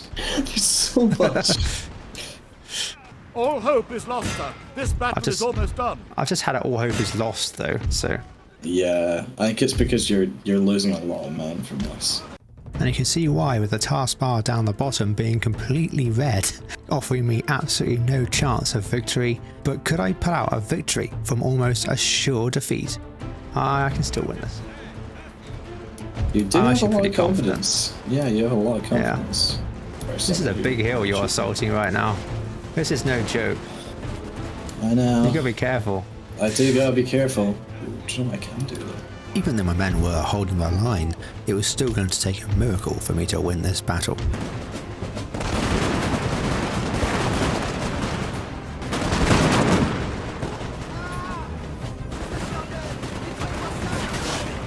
Dan's 9-pounder was going to completely destroy my centre.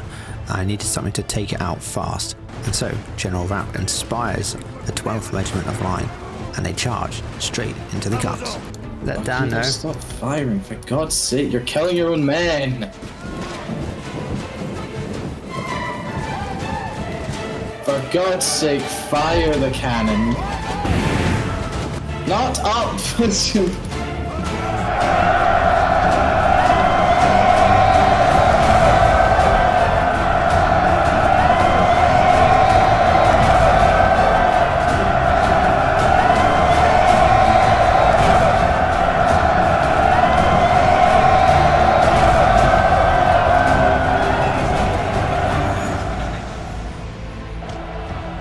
They fired into the floor?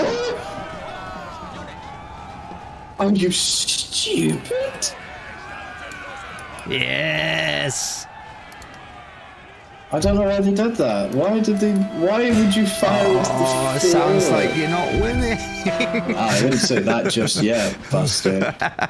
Dan had his own trick up his sleeve and charged my general, who is now exposed after inspiring his men with a small unit of guerrilla cavalry.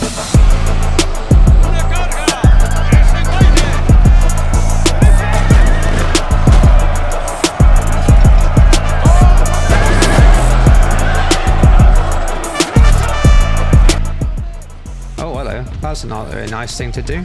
I know. Please, please, please!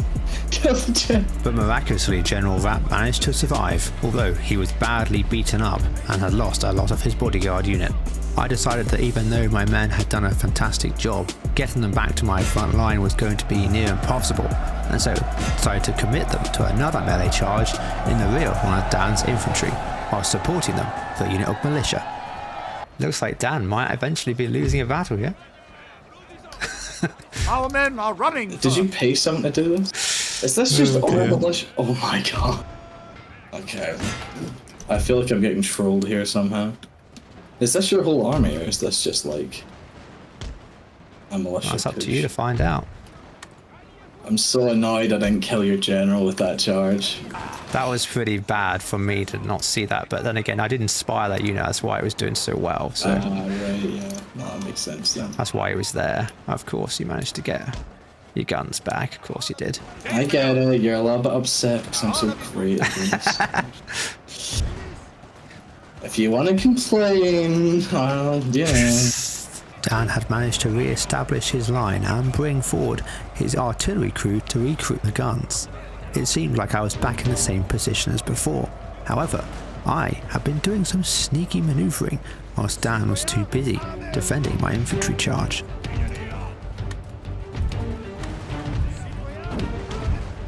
Did that shot go sideways? Or did that actually hit anyone? I need you guys to work with me here.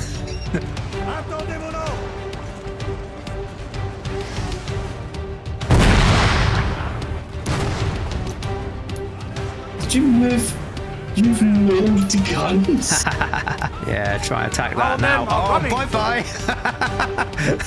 No. This is, I can do stuff too. Starting to get a little worrying for you, isn't it? No, I'm still fine. Oh, you're down a gun? How did that happen? Oh, your general seems to have routed as well. Why's that happen then? Did you actually do that, or was that... Where was he gone? I think he just ran away. I didn't do anything. That sucks. I think he just got shot. This is, however, unfortunately the point where I make a big mistake. Thinking that Dan is weak on his right flank in the woods, I decide to push my left around to try and envelop him. However, Dan is not weak. In fact, he has quite a few troops in the wood. Unfortunately, I would find out too late. Okay, my sweet, sweet, precious 9-pounder. You need to hit this for the love of all things holy. Shoot them! Okay, that's one shot. I had one more trick up my sleeve to get rid of Dan's 9-pounder, and that was to launch my last Dragoon cavalry unit against it in a frontal charge. Hopefully they could break through and destroy this vital piece of Dan's military infrastructure. Yes! Come here. No! Yes! I even ran them off the guns and they still didn't get away.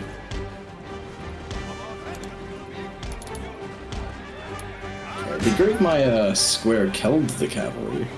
Don't know if that's a lot better. Our men are running. Oh, we might have just pulled it off, guys. I wouldn't say that just yet. God, come on, Dan, give me some credit. That was pretty good. That was a good charge. That was a good charge, yeah. I'll give you credit for that, but I don't think you've won yet. I think you're getting a little ahead of yourself. I know, I probably am. I always do, don't I? We're still yet to see what happens here. I've been in situations like this before. I wish my general didn't just run away. That would have been nice, wouldn't it, to inspire his men or something? Good, you have to get rid of him. He's terrible. No, and there's no need for your general. I think. He was useless anyway. Worryingly, in the woods, my left flank had collapsed. When assaulting Dan's right, Dan used this chance to assault my left flank and start pushing into the woods.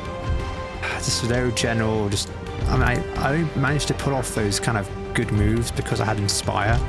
Yeah. Like, without Inspire... It's a very powerful bonus that is seriously neglected sometimes. Oh, it was going so well.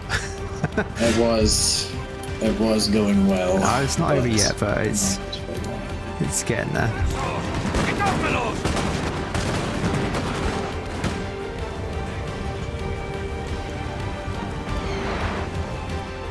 All of my men were now suffering incredibly high morale penalties due to the amount of men they had lost and the amount of units that had run off the battlefield. This also included the fact that their general had routed from the field.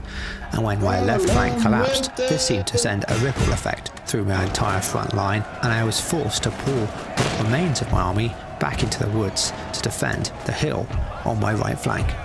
Come on, Grenadiers. You're Grenadiers. It's what you do. Our men are running. Yes! Come on!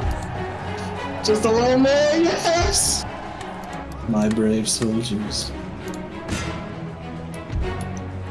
This is ridiculous.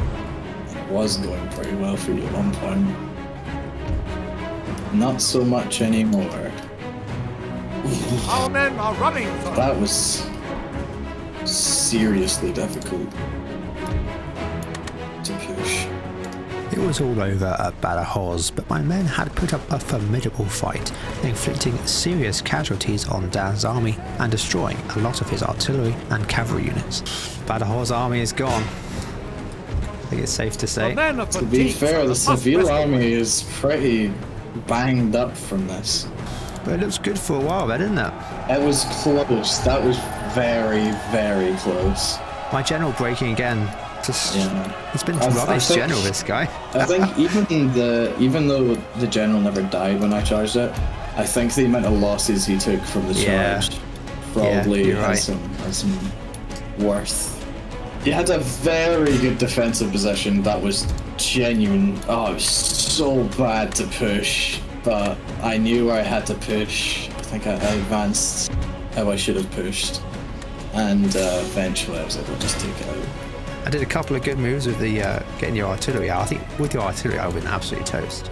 Yeah, I didn't really have much maneuver space, and I knew that if I limbered them and then moved on my guys, you would have killed them anyway, because you had more cav than I did at the time.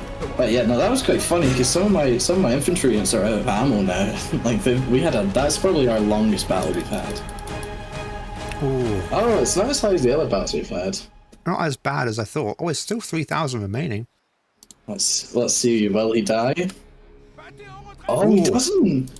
He's dead though. There's no general in that army. Where's he gone? He didn't even die on the battlefield. It's just routed. Did he just fully run away? Oh, it had a major battle sign as well. Badajoz. Nice. Well, I don't know if I can be bothered fighting it again. I mean, to be fair, your army's pretty beat up as well.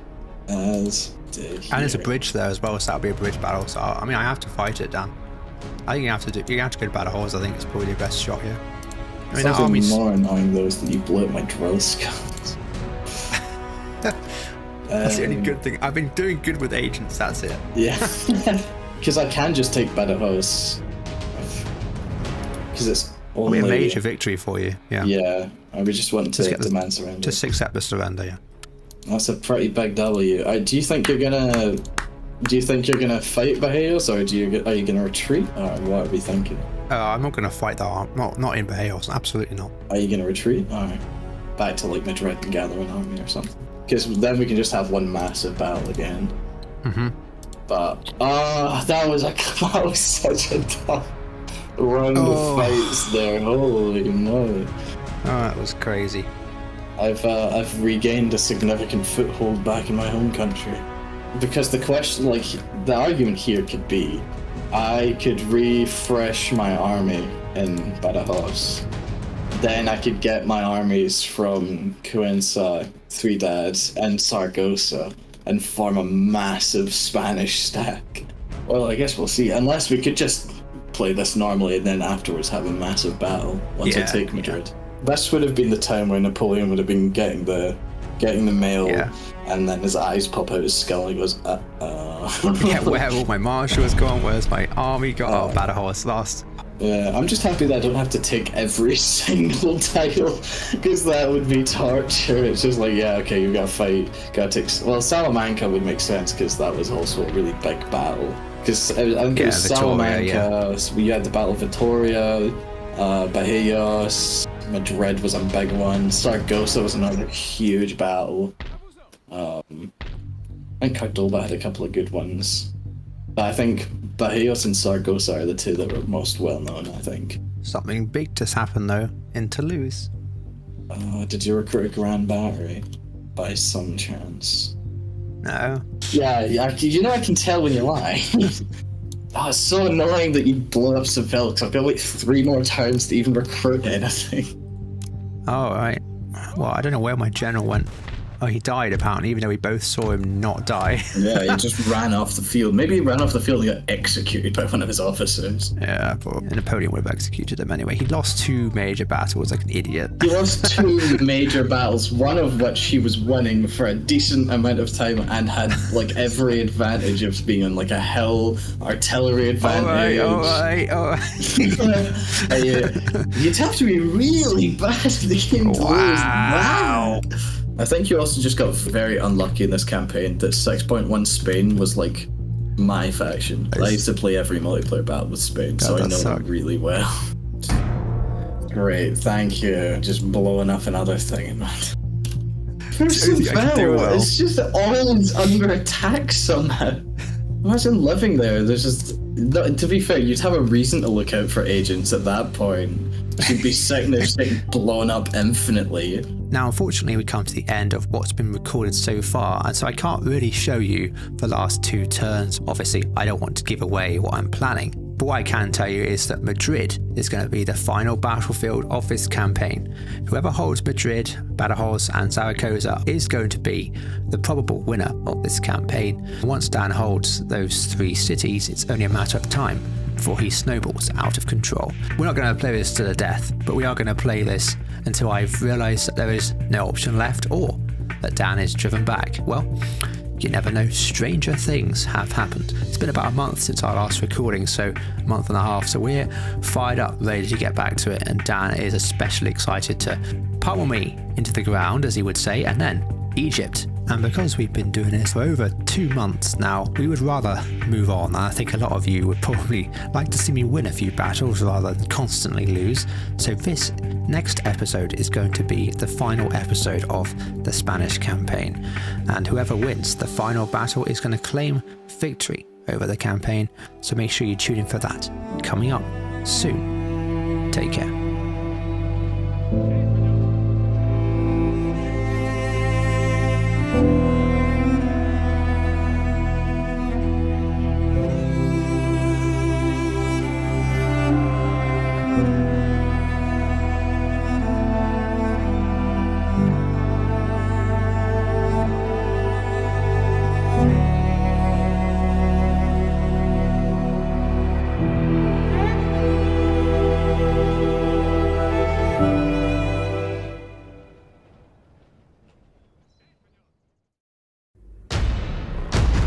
Soldiers of my old guard, Wellington is beaten. Don't you understand? There's your fate. I've been in this position before at the Battle of Marengo. I lost the battle at 5 o'clock, but I won it back again at 7!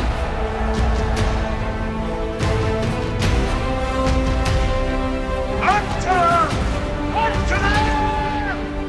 Stand with me! Are you friends? 32,000 men, 200 units and only 2 players. Welcome to one of the most challenging and yet inspiring battles ever fought in Napoleon Total War. And now on the outskirts of Madrid, Spain and France face off one last time to decide the ultimate winner of the campaign. But to realise the stakes in the game, we must first go back to how it all began. That's really bad for the game. Wow. What the? Crap.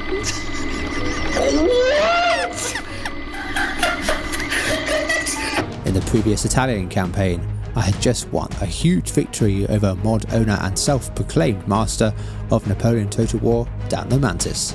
I was pretty confident then in my ability to outplay Dan on the campaign map, but this time it would be a completely different story. Welcome to Spain 1811. The French, played by myself, have occupied Spain, aside from a few isolated cities in the south and Valencia. The Portuguese and the British also have a presence, but they would not really get involved. My main focus was the Spanish, played by Dan himself. Mr. Tima! Dan would have local numerical superiority to start with, but once I could bring forces together, I would be able to crush him, piece by piece, just like I did in Italy.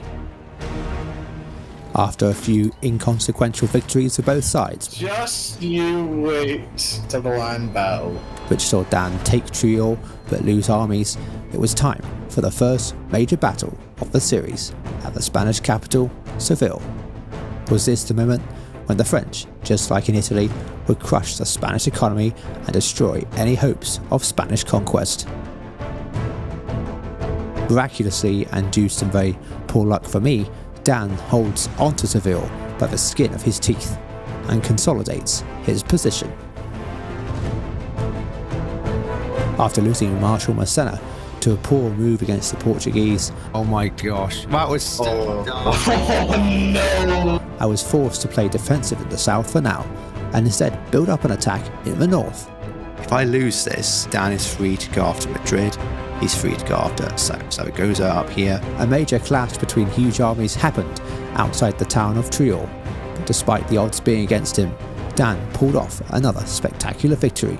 Not good, guys, really not good. I was so sure I was going to lose that first battle. It was horrifying. Over the next several turns, Badajoz fell in spectacular fashion. What the? With Spanish grenadiers leading the charge to freedom. Come on, Grenadiers. You're Grenadiers. It's what you do. And General MacDonald, now commanding the new huge force in Madrid, decided to face the Spanish on the outskirts of the city. The battle to decide the fate of the campaign was about to begin. This is going to be one of the biggest battles in all of Total War. Now hold on. I know what you're all saying. This does not look like the campaign. Yes, well done. It's not, and the reason for that is as follows. We wanted to have a 100 versus 100 unit battle in the campaign to send off the series, but getting that to work artificially was proving a problem. We first had to sit for over 20 turns to get the correct building for elite units, and then had to lower upkeep costs. This seemed to break the AI, and even worse, this gave the British a huge influx of cash to then use to attack Madrid. If they attack us, we can just retreat their armies. And so we decided to raise the upkeep cost for the British exclusively. Okay, 83 million upkeep costs for each of them. But this seemed to break the AI even more. Oh, and of course, the desyncs. I've got the town behind me, so yeah. Desync? So, making this scenario organically wasn't going to work. Besides, the maps are always so small and usually quite boring, so we thought, what if we could make this work in a custom battle? What you are looking at now is actually the largest 1v1 ever created in a Total War game. 100 units per side, so 200 altogether. We did, however, set some rules for this battle. Max 5 elite units that could inspire, max 5 heavy cavalry, because heavy cavalry in this game can scare other units. Max 5 artillery, we'll come to that in a little bit. And also, we had to bring a selection of units, no spamming, and as you can imagine, it's quite easy to forget what you've bought. First of all, not only is this going to be one of the coolest finales of a series I've ever seen in my life, I think this is going to be one of the biggest battles in Total War. Ever. Definitely for Napoleon.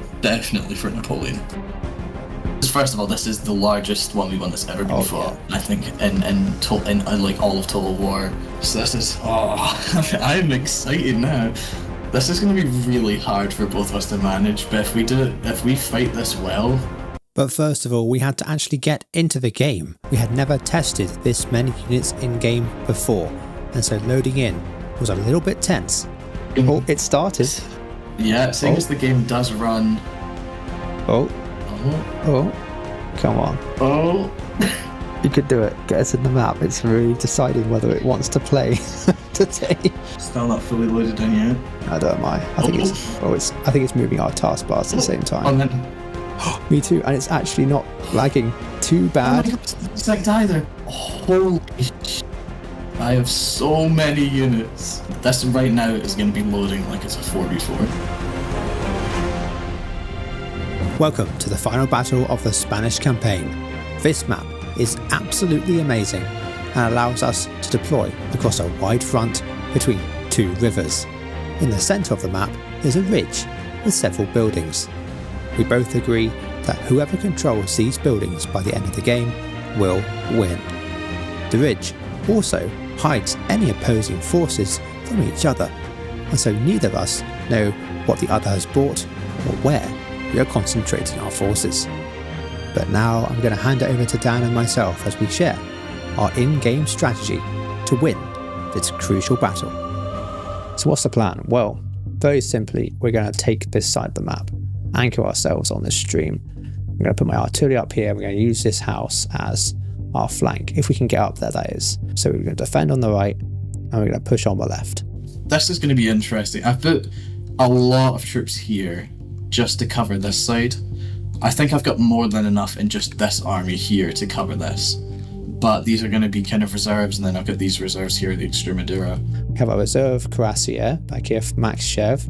They are going to be insanely powerful, so we have to keep them until the last third of the battle, I think. These guys, Voluntarios, are my best guys. They've got 16 accuracy. They're really good. I'm going to put them up here. They're going to be my main shooting force. I've got all my grenadiers. I'm going to put them behind this hill.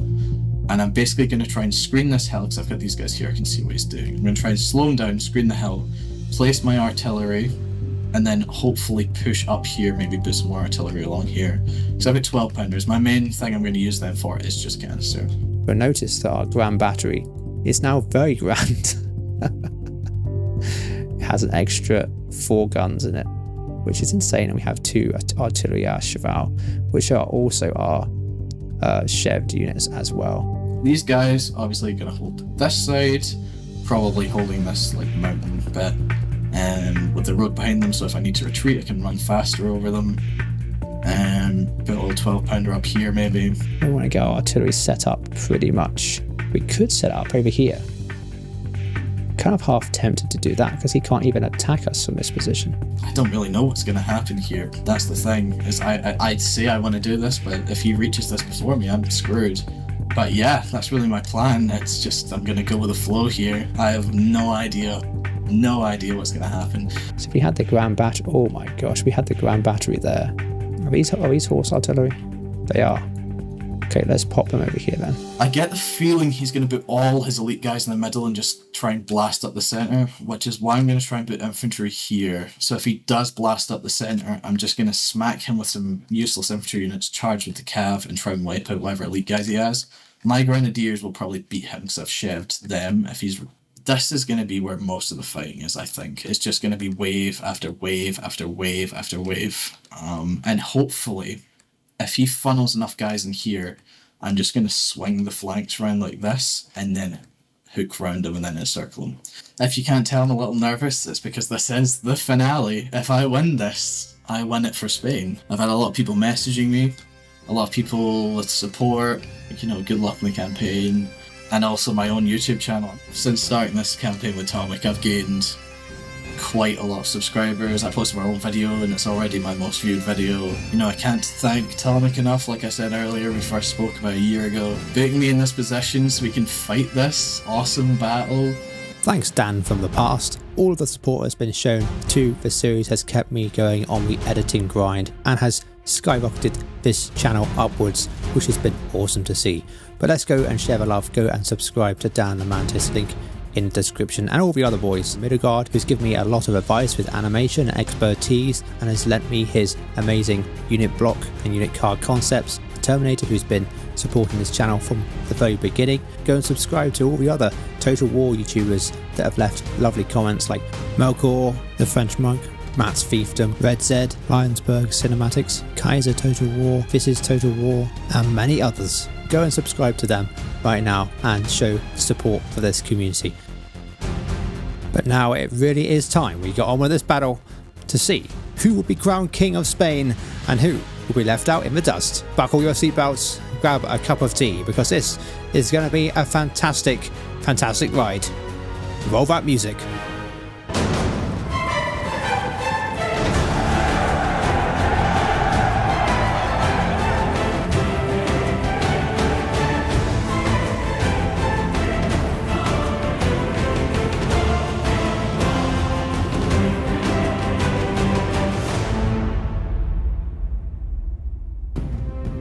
With both sides now drawn up facing one another, let's take a look at the strategies at play. Dan's strategy is to secure the hill as soon as possible, moving cavalry and infantry up to support his advanced guerrilla units. Then once secure, he plans to defeat me on the flanks and swing round to attack my centre. Realising the importance of holding onto the hill, Dan places his most elite units in the centre. Myself, on the other hand, have a different strategy. I knew I could not attack everywhere at once, and so instead chose to launch an attack on the left, where I would have support from my flanking guns, and in the centre, where I was hoping my grand battery would help me grind down Dan's units until I was able to successfully assault his position. I was hoping that Dan would move units from his middle to his right flank, allowing me to press my attack on the centre of the map. I hoped to use some of the defensive buildings on the right flank to hold back any counterattacks that Dan might be brewing. The only thing left to do was let loose the dogs of war, but first, a little bit of pre-battle banter. I'm feeling nervous here. I'm feeling really nervous. You should be, because I've got a lot of good stuff. You ain't the only one, buddy. Buddy? Okay. You're making fun of the accent now. And if I see, you can put this in the video topic, if I see a single one of you f***ers saying something like, I would have actually done this, or I would have actually done this, I don't f***ing care, okay? Understand? You're not playing right now. You're not. I already know once we go into this battle, we're gonna have some serious micro. If I don't catch a cavalry charge, or square, or square, it's not because I'm bad. It's because there's 100 units on this battlefield. This has basically never been done before. Also, you have to remember, we're both going to be diverting each other's attention, so of course we're going to miss stuff. That's the point. Yeah. Are you ready? Okay. I'm good. I think I'm ready. You? Alright. Let's do it. Oh wait, you've got cavalry in my rear. No, I don't. That's not going to work well. Hey, how's it going, Tonic? I'm going to have to check everything now, Dan. Look what you'd maybe do. I maybe be paranoid now. Don't understand why that would be a thing. Me?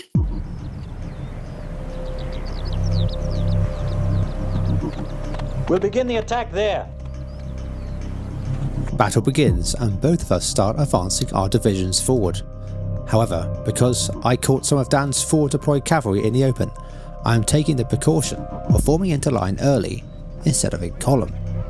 Now, whilst this doesn't do too much in FCN, when you do have a lot of units like this, having them in a block like Dan does is helpful to maneuver. In other words, Dan's deployment in columns helps him get an early start on me to the race to the hill. And that's not all of Dan's surprises. Noticing that my centre right is lacking in forward deployed cavalry, Dan launched a strike against my advancing infantry, with my attention distracted. Seriously, what is going on? With my ground battery, are they like behind a hill or something? Dan's men plough into my front line. Oh, that's not nice.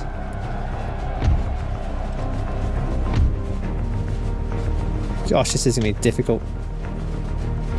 Not wanting Dan to have extra time setting up his defences, I decided not to form square in the face of the cavalry, hoping that my infantry will be able to push their way through and keep the advance going.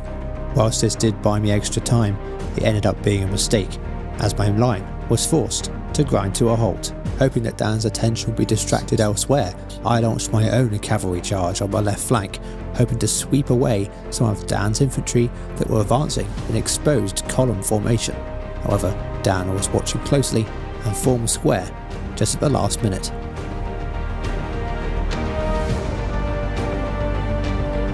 I don't know if you've seen that charge, because I'm trying to pull them back like 4 years ago and they still didn't move.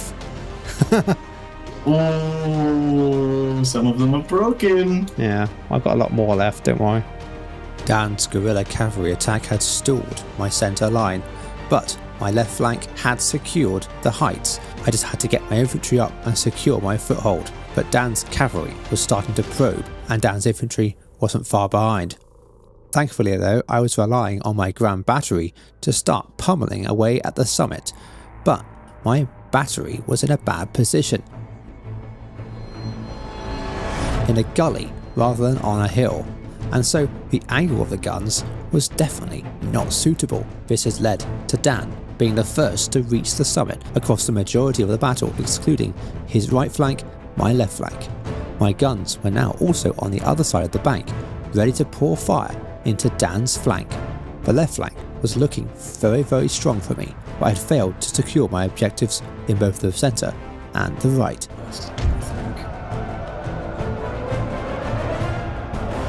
Yeah, I can't do anything with that charge, unfortunately.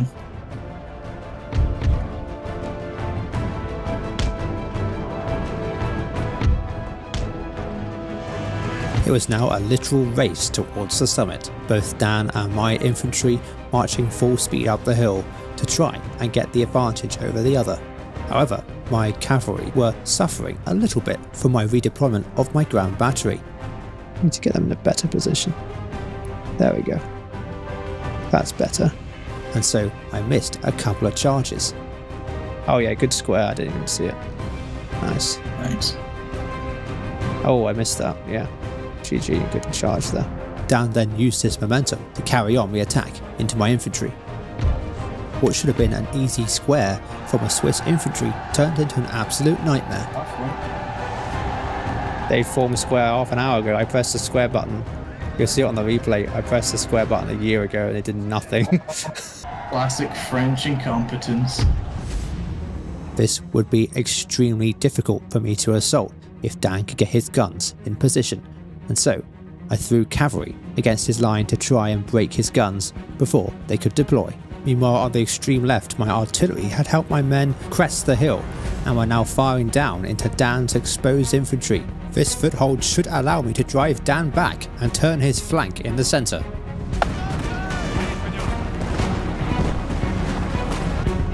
It's looking like I'm owning the house right now.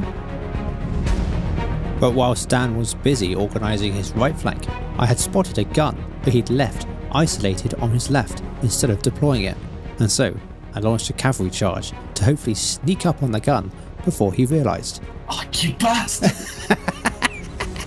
Good charge, well done. But now finally I was in a position that I was able to launch the main attack from the centre, and so 3 French divisions formed up, ready to assault.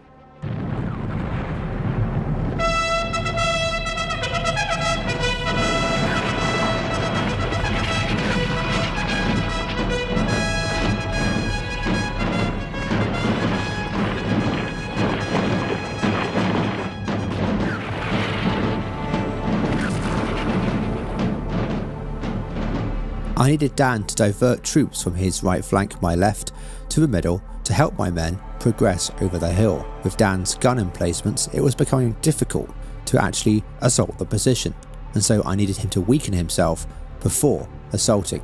This was the idea, but with the possibility of also it succeeding. My old guard units would help inspire the rest of my men to push forward. The idea being I would launch them into melee after the initial volleys were fired, but Dan also had all his elite troops in the centre, including his grenadiers, max-cheved just like my old guard. The climax of the battle was about to begin. Whoever won this melee on top of the hill was most likely able to turn the other's flank. But first, it was imperative I deal with Dan's artillery on either flank of his centre line, as with them shooting canister into my men, my line of attack would surely break. So I committed cavalry unit after cavalry unit into this artillery to try and break it.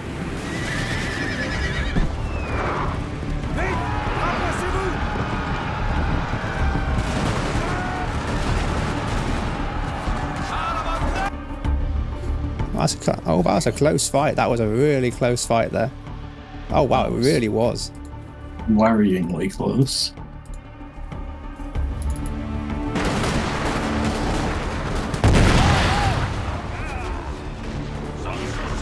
Done a little bit like it's broken something.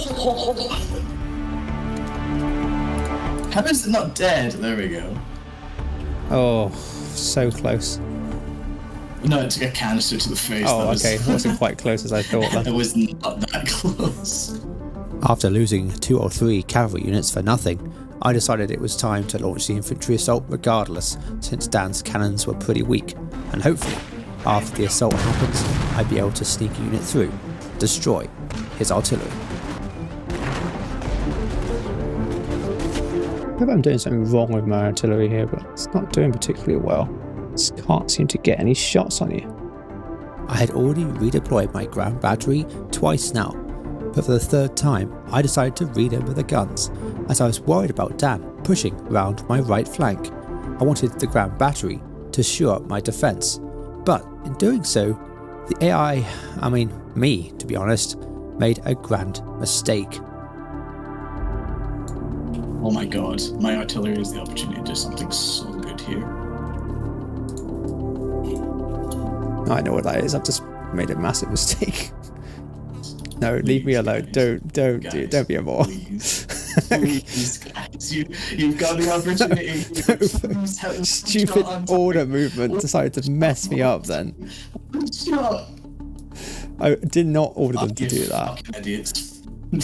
Oh my god. I would have assigned then and there. That would have been it. I'm sorry. If it landed an inflict shot that wiped your entire cannon.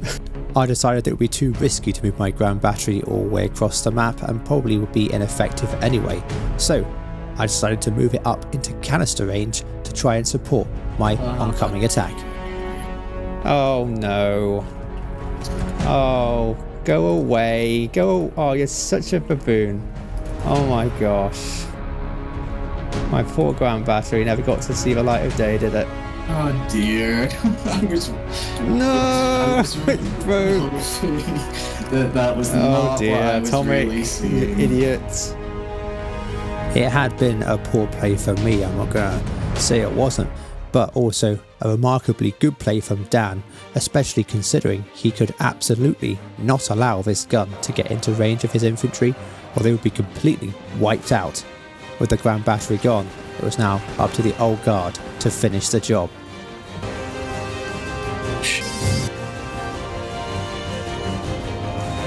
As I said before, my main strategy here is to use my forward infantry as a meat shield, allowing them to do close range volleys before forming square to provide a backbone to the old guard pushing into melee. Hopefully I'll be able to resist any cavalry attacks and drive Dan's infantry off the crest of the hill. It's now or never.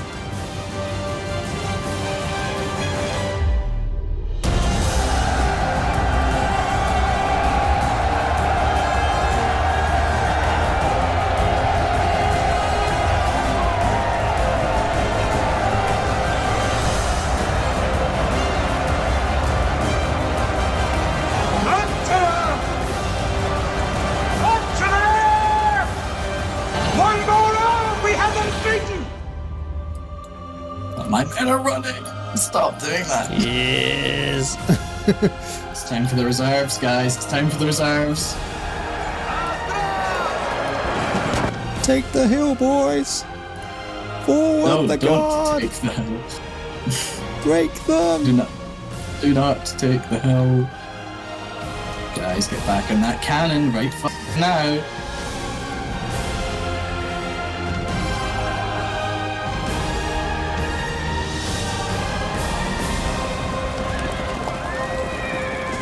My old guard had succeeded in taking the hill and establishing a foothold. Now was the time for the elite heavy cavalry cuirassier reserves to push through the gap and rout Dan's centre. These horses, clad in steel plates, are extra strong and some of the best cavalry in the game.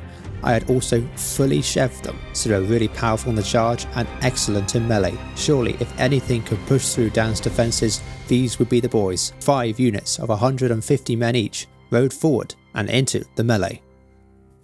Talk about bad timing, but I needed to take a quick break, and so Dan had the opportunity to predict what was going to happen next. So, what I'm planning to do is I'm going to advance these guys up here, and then I'm going to bring these guys up and try and push through the side. And then if I'm able to push through like that, I'm going to split these guys here. And if I can do that and split him here, this whole left side's dead. This is his last chance, these guys. This is his last chance. If I can't hold this off properly, which I'm really scared I won't, I'm in trouble.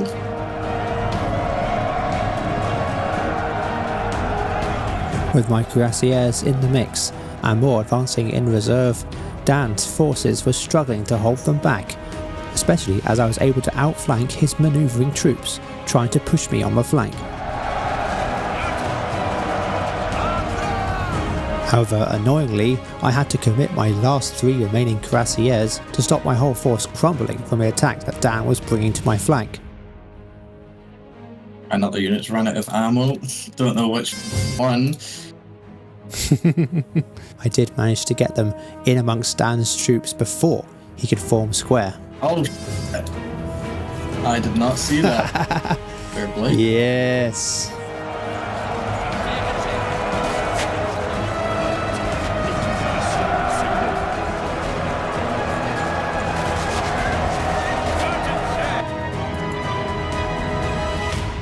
Nearly took that hill. Even though my reserve cuirassier had punched a hole through Dan's infantry, my infantry were crumbling, and without infantry support, my cavalry were just getting squared upon over and over again, unable to make any progress. It looked like we were finally getting to the end of the assault. That was scary. That was really scary.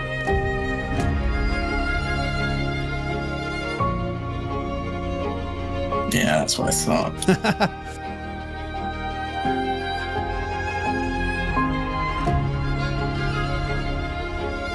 Oh yeah, you're squaring up. You know what I was going to do. Nice job. I am not falling for that.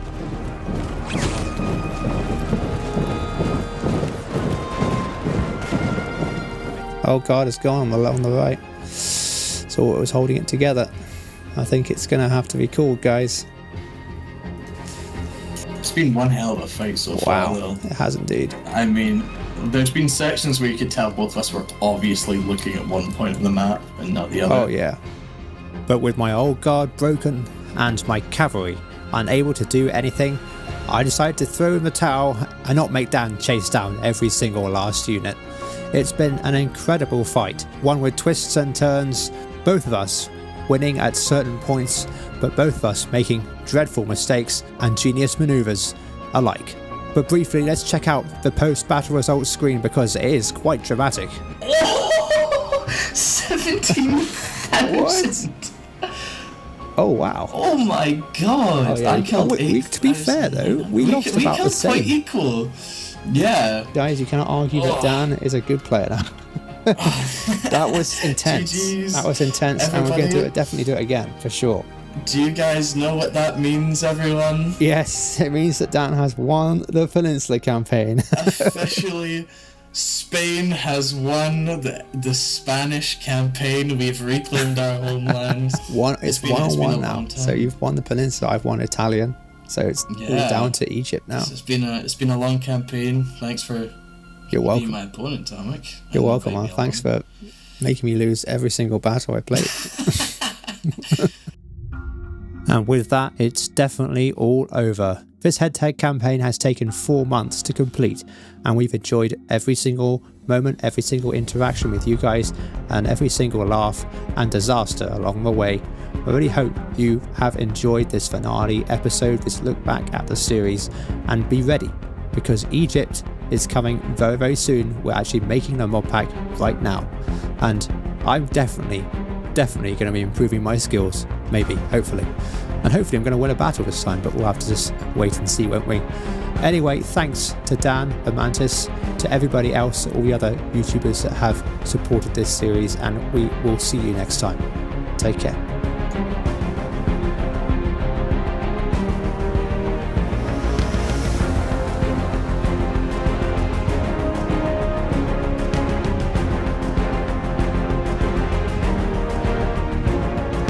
What the?